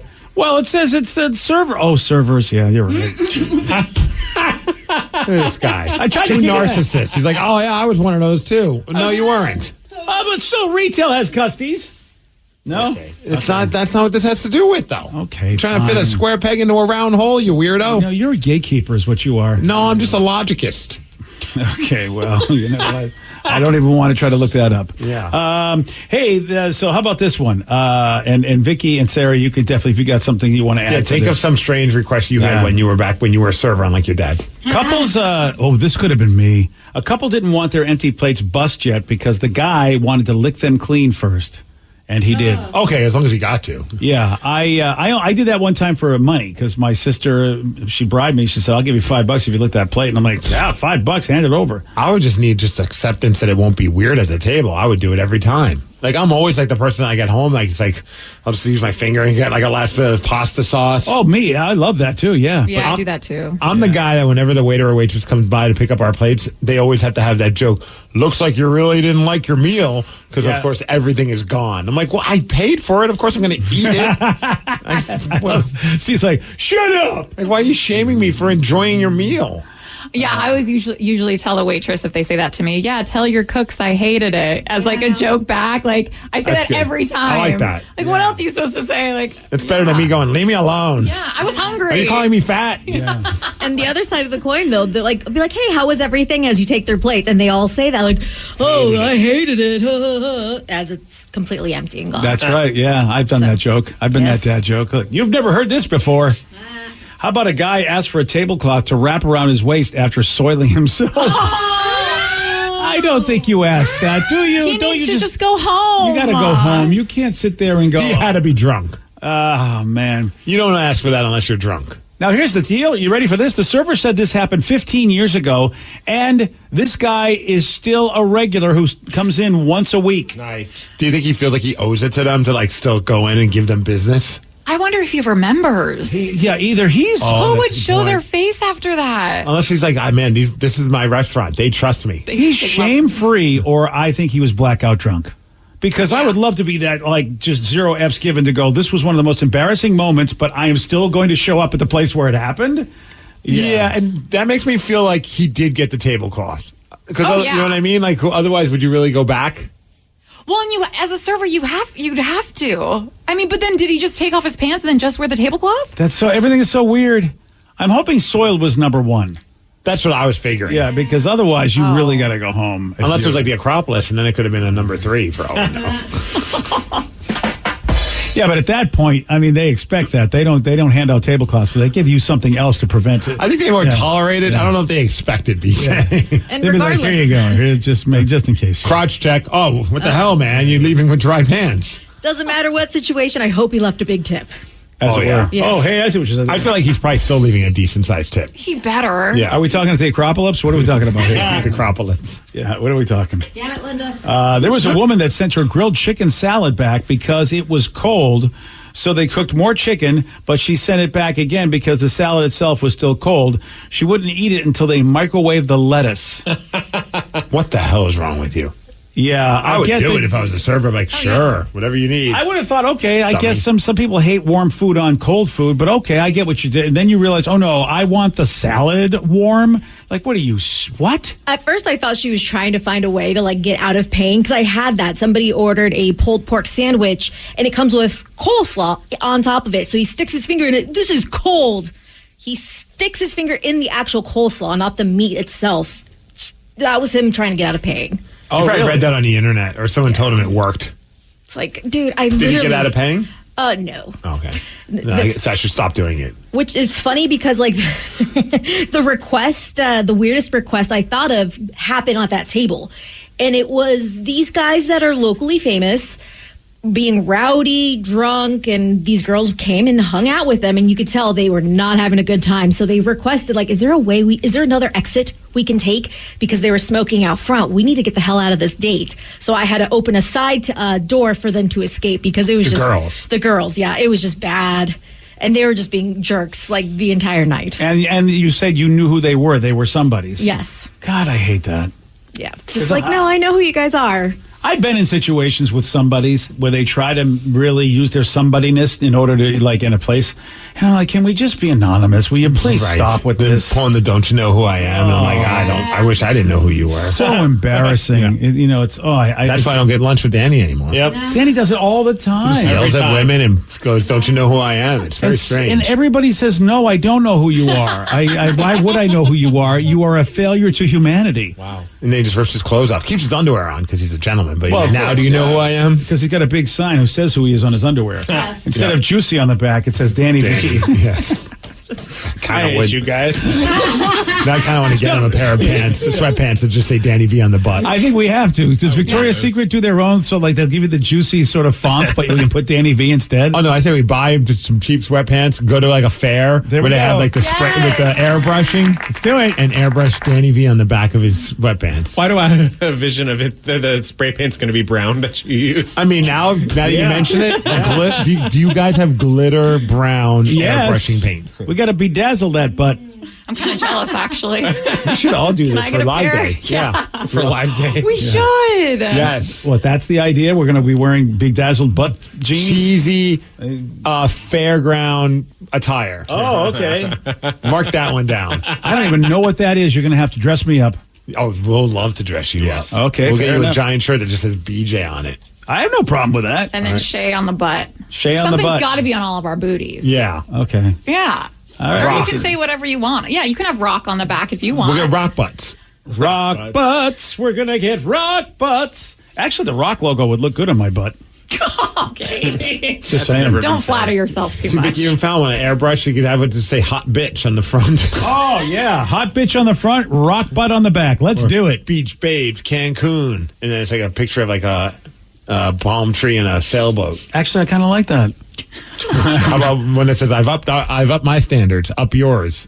Oh, I get it. All right. That's funny. The fair comes before Live Day. Oh, we need to just get whatever they have as their stock stuff. Okay. I take a large. Okay. Hopefully it'll fit. Yeah, because I have been eating a lot these days. All right, it is time for Listeners on the Loose. Hey, you know what that means. You pick the topic, you guide the show. 206-803-ROCK. We got your calls, we got your texts. We'll take them at 9:20 on The Rock. BJ and Migs, mornings on The Rock, 99.9 KISW.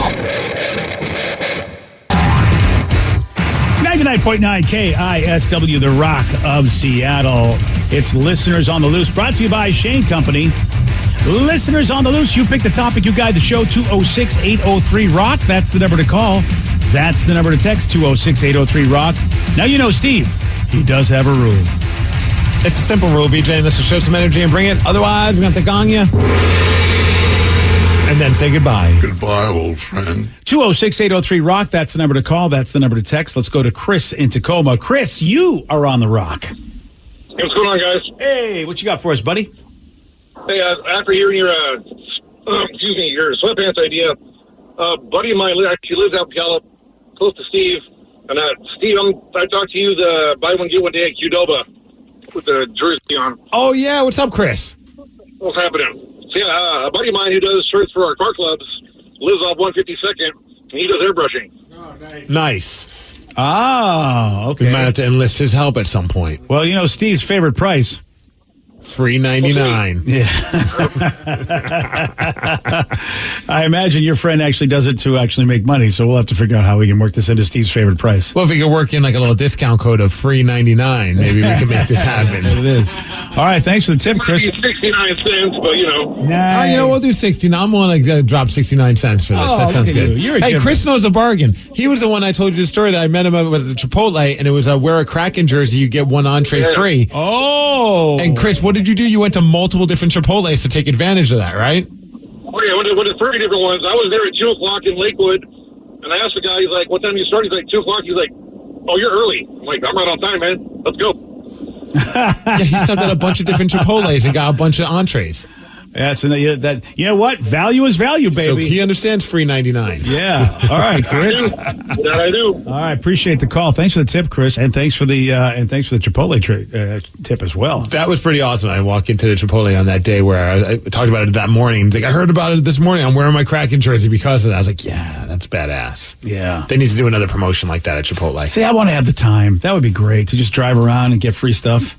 I mean, you can make time. Can I, though? Yeah, watch 5 less TV shows in a day, and you'll be able to go to all these Chipotles, man. See, that's the problem. I feel like I'd like to just instead, if I want 5 hours, what if I just don't come here and just, you guys pay me, but I still get to get free? Well, that's not how life works, BJ. Well, there you go. That's what I wish for. I was going to say maybe you hire somebody or enlist like the help of like your son or someone, and they drive. You still watch your shows on your phone or on your tablet, and then you're just stopping at all these different Chipotles. But here's the problem, Steve. Then I would miss out on great shows. One of your favorites that just started up. I don't know if you know. What show is this? Righteous Gemstones is back. I haven't watched that show since the first season. You know what? I finally find shows you like, and you like every time I tell you, you're like, oh, I don't watch that anymore. I don't watch that anymore. I like just dropping the little grenade of a show that I like, and then I give up on it, and then you get into it. And Dave is the other one. Dave's the other one. Sarah said this season's epic, and I'm slowly watching it, but she's already watching it. I'll get around to it at some point. You will not. You won't. You're done.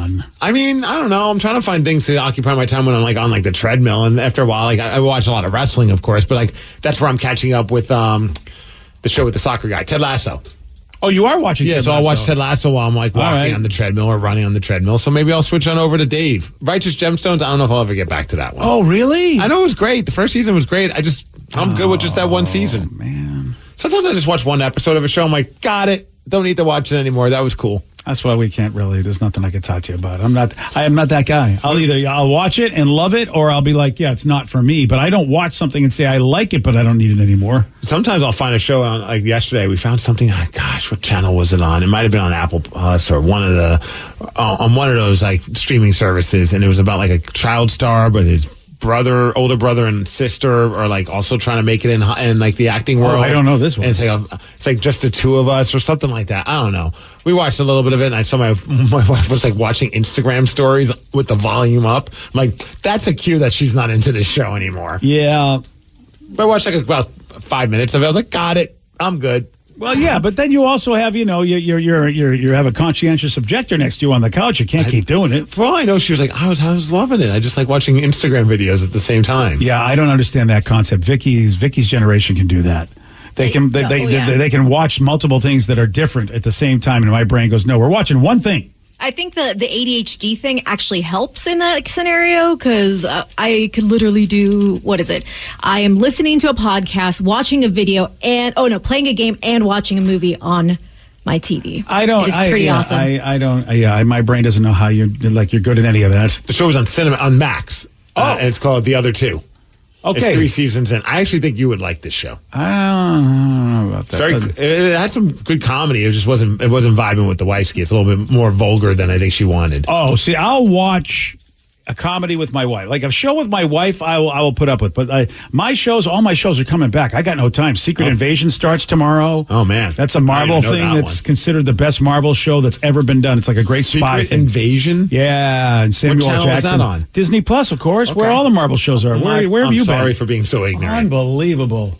Yeah, so getting excited about that. That's a thing. Then Ahsoka's going to start up in a couple months or so. And then, come on. Black Mirror is in full swing. The Other Two has a 97% tomato meter and 86% audience score. Really? I honestly think you would like the show. I bet my wife would, too. It's got Molly Shannon in it. I do like Molly. Oh, that's why Molly Shannon was on Saturday Night Live. Okay. I think a couple Saturday Night Live writers are the ones who wrote this show. Yeah, then, you know what? I have heard good things about this. Yeah. Yes, I have. Yeah, all right. But now he's in. Well, yeah, Molly Shannon's great. And he's going to come to me, talk to me about the show. I'm like, BJ, I only watched the first 5 minutes. I gave up after that. And besides, you know what, Danny? I'm not disparaging your family, but there's a lot of things your wife doesn't like that I think is quality. Oh, I agree. And therefore, I'm going to say probably is a good show if she doesn't like it. If it's got anything that's somewhat scary or somewhat vulgar, typically she won't even it's almost like a trigger. It's like done. Even though I'm like, look past that. It's still really good. Or I'll tell you to look back up when it stops being scary, but it's a really good show. It's like, done. Yeah, that's a tough one. Yeah. So then we go back to like my Lotto million. Then don't watch Yellow Jackets. She's not going to like the Yellow Jackets. There was zero. That wasn't even a thought in our house. Yeah. We just end up watching like those reality shows about people who win the lottery and buy houses and stuff. Well, that I can appreciate because, I mean, that's a good thing to hope happens to you. I get a kick out of that show. The host is pretty entertaining. I've never seen the win the lottery buy a it's house kind of show. like My Dream Lottery Home or something like that. It's on Max, but it's also on like HGTV. Oh, okay. But if you don't want to deal with commercials at all, watch it on Max. Watch it on Max. Yeah. It's still weird to get used to that new name.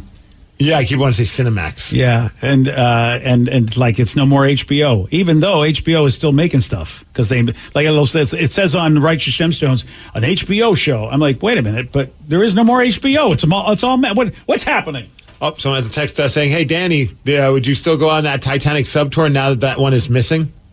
Have you heard about this, Danny? No, I haven't heard. This story is bonkers. Yeah. Okay. So apparently there's like a submarine that you can take. It's not even really a submarine. It's an immersible. Yeah, it's small. It's called Titan. And it's really for rich people. Like, it's like $250,000 a pop. And you get to go down all the way to where the Titanic is and, like, do a tour. Yeah. But it's, like, so expensive to maintenance it and all that. It's, like, it's only done it, like, once before, like, a couple of years ago. Yeah, it's... and it's, like, super, like, low budget. Yeah. Like, they control it with, like, like with an Xbox controller. Yeah, it looks like a video game controller. Yeah, I heard that it was. So it really is that. Oh my gosh. Yeah, like the whole thing is, but it's like a millionaire guy that handles it. But yeah, like I heard that it was an actual Xbox controller that you deal with. But I don't know if that's true or not. That scares me. See, that whole story, if I had the money, I still don't think I would do it because of the fact it's like you're not like an official agency. You're just some guy. I don't know. Yeah, it's driven with an off-the-shelf Bluetooth Xbox controller. That's what they use to drive the sub. Yeah. That sounds great now. And it's, they've lost contact. And I think it happened, Sunday? I think so. And they supposedly have 3 days of food and water before you really go, 70-something hours, yeah. And, does he have a backup? Now, granted... What do you mean backup? Like a backup sub to go get him. Like, once they know they lost contact, can they go get him? No, that's the thing. They're trying to deal with tough weather conditions, so they're having a hard time with that and how deep it goes. They're having a hard time figuring out where it might be. But also they're hoping that when they lost connection that maybe they're just like moments away from popping up on the water, because apparently that was the thing that happened the last time. Like it's like they don't have like a really good mode of communication while you're underwater. The whole thing sounds really sketch. So sketch. Like I would not do this, and I sure as hell wouldn't drop $250,000 to be a part of something like this. Damn, dude, how about that's the way you go out, Danny? You go out just like Jack. You know, you just sink to the bottom. Now I'm good. I'm out. Yeah, I'm out too. I mean. That's why even with the Elon Musk, like if they said, hey, you can go up in a rocket with him, I don't know. I mean, the fact that Shatner went up with somebody made me feel a little bit better. But I think that was Bezos he went up with. So maybe I trust Bezos, but I don't know if I trust Elon. Dude, for real, though, if I sat in a little, not even a real submarine, like some kind of like made up thing, and then I see that he's controlling it with an Xbox controller, I'd be like, I'm going to ask for a refund. I'm good. Yeah. I don't trust this. I feel like, I mean, I know that it probably, all the tech heads are going to say we're stupid, but at the same time, they still needed more redundancies. Someone says a lot of military drones are controlled with what looks like an Xbox controller. That's what I figured. Yeah. But the lack of redundancies, because our old buddy Bob Rivers told me about just the redundancies that they have when you fly a plane, because if something goes out, there's a backup, and sometimes a backup to the backup. Yeah.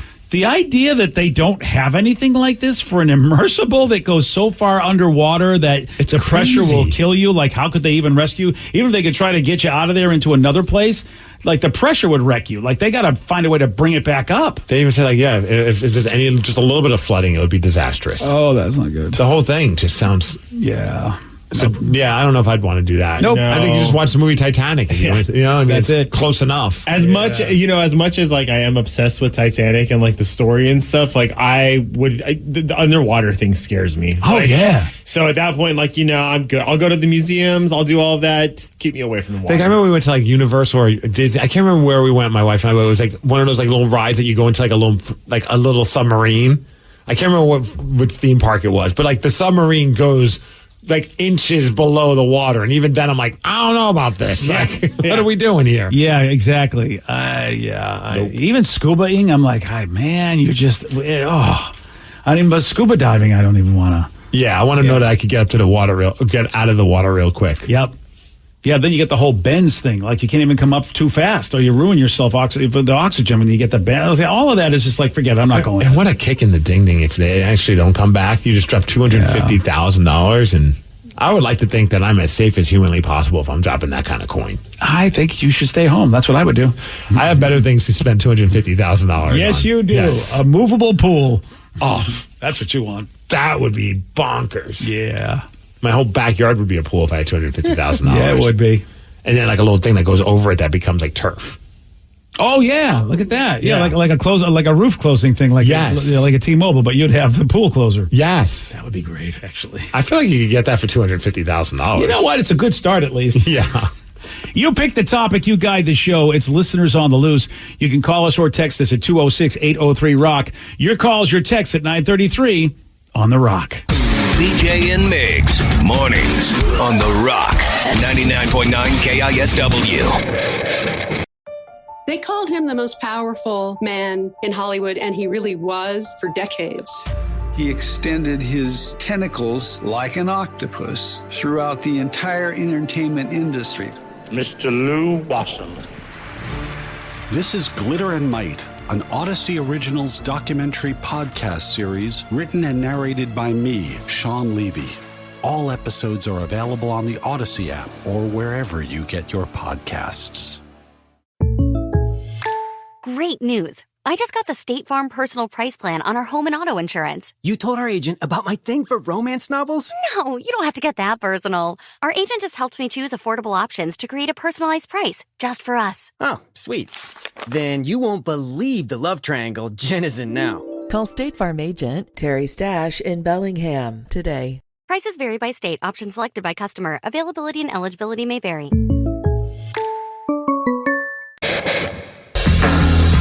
99.9 KISW, The Rock of Seattle. It's Listeners on the Loose. 206-803-ROCK. You pick the topic. You guide the show. Somebody said, have you checked out snuba diving instead of scuba diving? I'm with you guys. Anything underwater scares me, but I did snuba in Hawaii, and it was amazing and safer, LOL. I don't even know what the hell snuba means. Is it like surfacey? Like you can go under a little bit, but you have a floaty tank kind of a thing, like a tube that goes in your mouth. Like it's like a scuba thing, but you're really close to the surface. Is that what that is? It's like it says it's the perfect cross between snorkeling and scuba diving. Oh, yeah, I don't mind snorkeling. Basically, yeah, kind of a big long tube. It's connected to an air supply that floats comfortably at the water surface. Yeah, so you can go deeper. Yeah, you can go 2, 10, or even 20 feet. Oh, damn! I'm in for that. That sounds like fun. Yeah, but see, you go deep, someone can mess with your stuff. That's what I'm always afraid of. Well, you don't go deep. It says you go anywhere from 2 to 20 feet. I'm hovering around 5. You're going to go 5? Yeah, 5 I'm is going good. much deeper than that. Yeah, 20 feet, I'm like, I don't know, man. I just want to be next to a turtle and wave at it and have it hopefully wave back. Oh, okay. That's all I want. Yeah, you can do that. You can do that. Yeah. Depending on where you go, of course. Yeah, snuba, I never tried it, but I saw it. This is the first I've ever even heard of it. I'm a dope. I bought all this equipment because I thought I was going to be doing it. And then we came back one year. They get you. And I bought my own stuff. You bought it all? Why would you just rent it while you're there? I know, but they were like, we thought we were going to be going to Hawaii every year. So we thought, well, what the hell? We should have the stuff. Why rent it every year? But then you got to pack it and bring it every year. I know. And I thought, well, that's okay. Yeah, I was an idiot. Yeah, I would hard pass on that, dude. I know, but you get in the you really get in you're there at the I understand that at the shack where they rent this stuff, and they go, or would you like to have your own stuff? And and I'm like, oh, this is really not that inexpensive, and as opposed to what a rental costs. And they're probably like, sucker, we'll buy it back at 25% of the price. That's what's before you leave. Yeah, that's what's going to happen. Yeah, I still have it. It's got dust on it, and I've never used it. Never, because we never went back to Hawaii. It's such a bummer. It's like, I can't believe, if I'd have known, but I didn't know. I thought we were going to go back many times, but then it never happened. So my mom went scuba diving in the Virgin Islands. Her tank ran out of air 15 feet below water. Oh, thanks for scary. Now I'm out of scuba diving. I'm done. I'm just kind of just sit on a floaty. That's the way to do it. Sit on a floaty diving. Yeah. That's all I want to do. I'm not gonna mess with it. Yeah. We got a text message at 7799. Oh, not anymore. What is it? 206-803-ROCK. That's it. Saying earlier you guys were talking about the skills we don't have anymore. I can no longer spell. I blame autocorrect and dictation. I work on the road, so I email all day from my phone. That is another skill you're not going to really need. I saw also on the list, cursive handwriting is also one that's gone from the 90s. it's funny to watch people's signatures. The younger they go, it's like they're like just writing their name. They're not even like using cursive. They're just printing it. I was thinking the signatures you have on like a tablet whenever like you go somewhere and it says sign here. I think everyone just makes a squiggle. Yep. I had the straight, like I think it was yesterday. I think we were getting coffee at one of the coffee stands near our house, and the lady just signed it for me. She's like, hey, I'll just sign it for you. I'm like, you know what? I'm not going to put up an argument. You just saved me a step. Yeah. And all she did was a squiggle. She probably hit the point where she's like, I'm sick of handing over this tablet to have somebody, especially, some people are probably still a little concerned about like, getting sick, whether it be COVID or just a cold or whatever. You're like, well, I don't have to hand this over to the person. I'll just sign it for them. Yeah, man.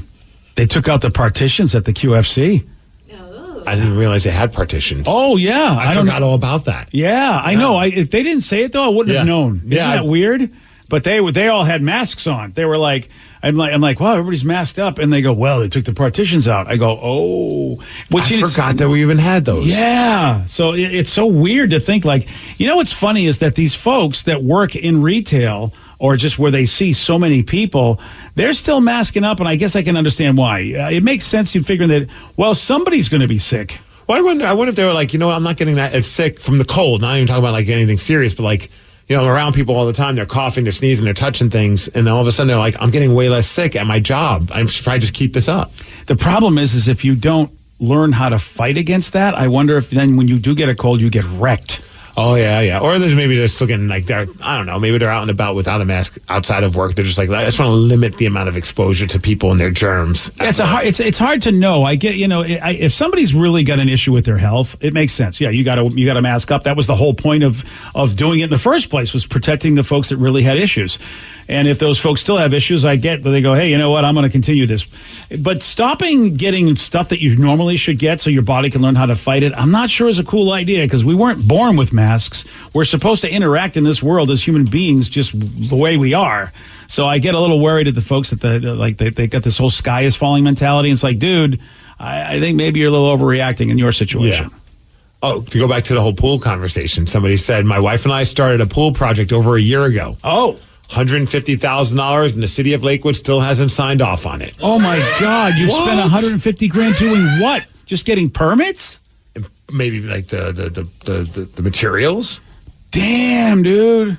That sounds crazy. Wow. I wonder why Lakewood says no to getting a pool. I mean, if you've got the space, what's the problem, Lakewood? Somebody said, hey, just check out Agor, AGOR-ENG.com. They make pools with movable bottoms that let you, they can raise to be your patio. What? Whoa, look at that, dude. Oh, look at that.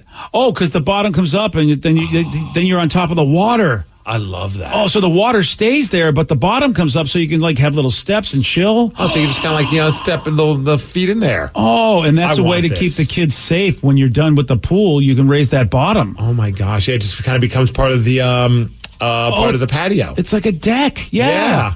That is, wow, Agor. Oh, look, it even goes higher up so you don't even have to be wet. Dude, how much is that gonna cost? I'm sure it's like, next to nothing. I bet they have coupons. Yeah, these things are moving from the ground. Here's my problem. Do they have a way to fix them?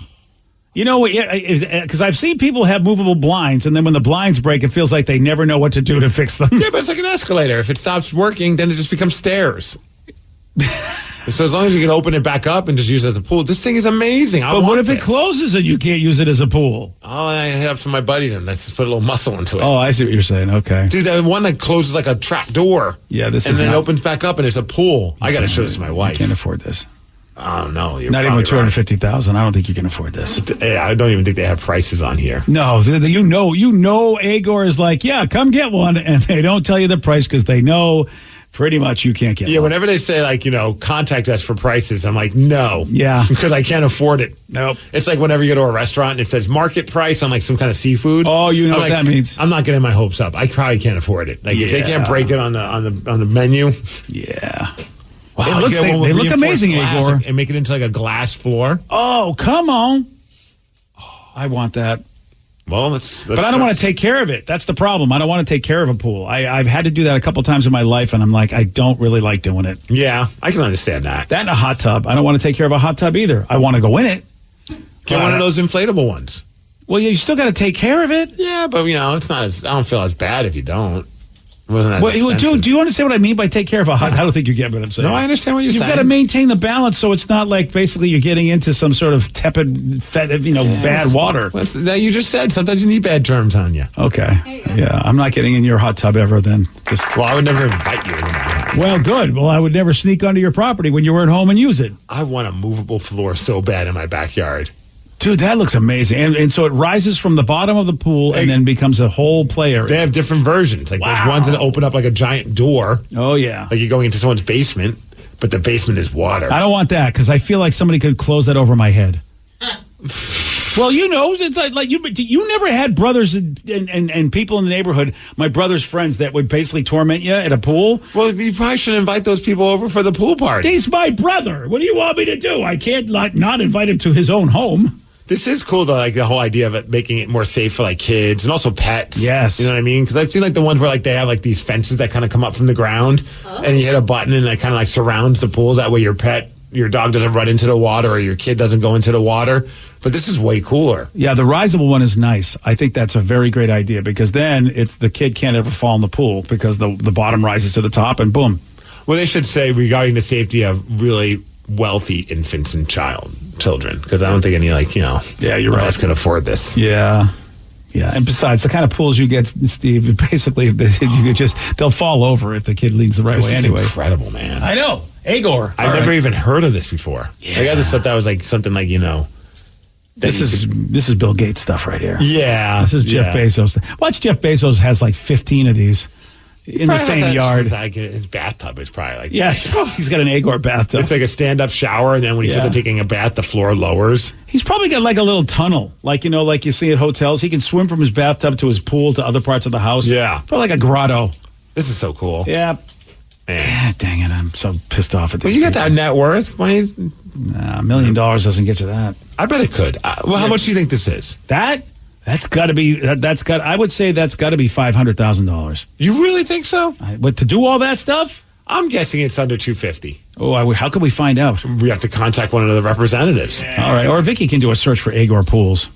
Yeah, I bet there's like a Reddit thread. Yeah. Also, quick update. I mean, we did say that BJ was going to go down in his net worth. But I was at $1 million today. Yeah, at the beginning of the show, BJ was at $1 million, and you've gone up to $1.3 million.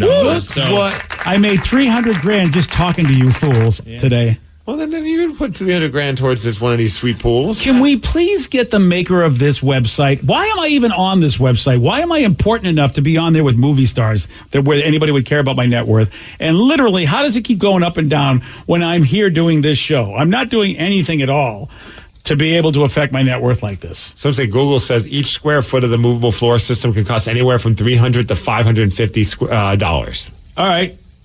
I don't know. So we'd have to do math. That's I don't want to open up my calculator. Yeah, that's tough to do. All right. Another person says I can make a net and a pulley system for $1,000. I'm coming for your business, Agor. A net and a pulley system. Yeah. Okay, sir, I feel like you're the guy that designed the immersible down to the Titanic. I'm not sure I'm going to trust you. And the texter said they had a pool and they already dropped out $150 into it. They said the pool is in. When they put the cement deck into the steps, they're not equal height in Lakewood. Gas has a problem with that. Oh, okay. Aye. Lakewood gas? Yeah. I don't know why you're using gas. I think nobody wants us to use gas anymore.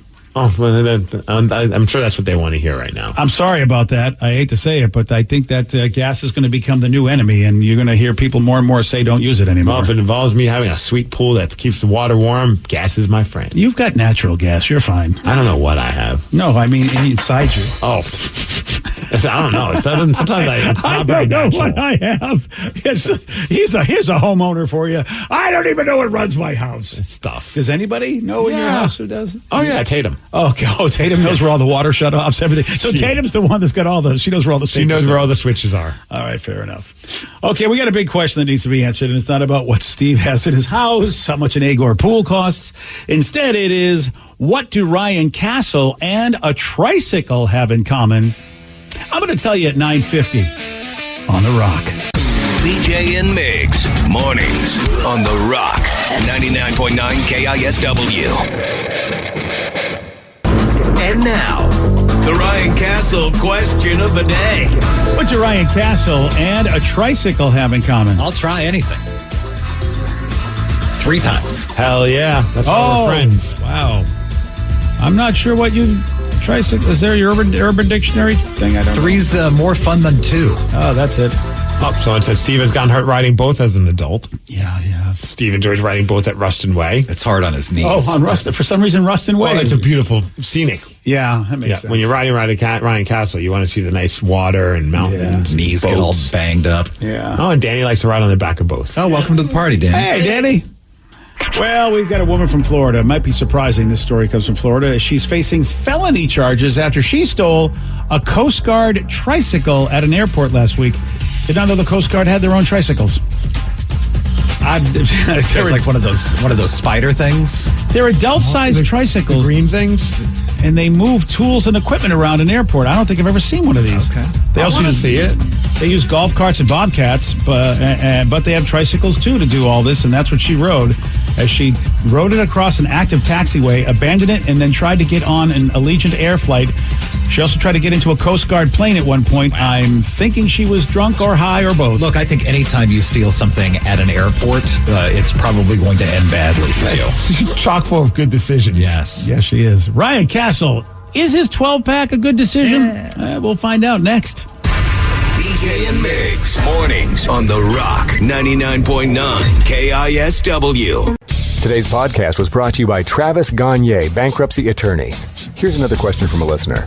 If I file for bankruptcy, do I have to appear in court? That makes me nervous. Going to court is never something that's easy to do. However, when you file bankruptcy, you usually only have to attend one hearing at the courthouse. Of course, I'll be there with you. And when you go to court, it's not before the judge. It's actually with the trustee or the trustee's attorney. One of the things that's critical in a bankruptcy is that you give your attorney and the court all of your information. You list all of your assets and all of your creditors. That's what we're trading for your discharge, is your true and honest disclosure of your assets and liabilities. And so the court hearing is just usually about a 5-minute deal where you show up and reaffirm and swear that all the information you've given the court and your attorney is correct. Thanks, Travis. If you have more questions about bankruptcy, you can reach out to Travis anytime at choosetherightchapter.com. That's choosetherightchapter.com. Thanks for listening.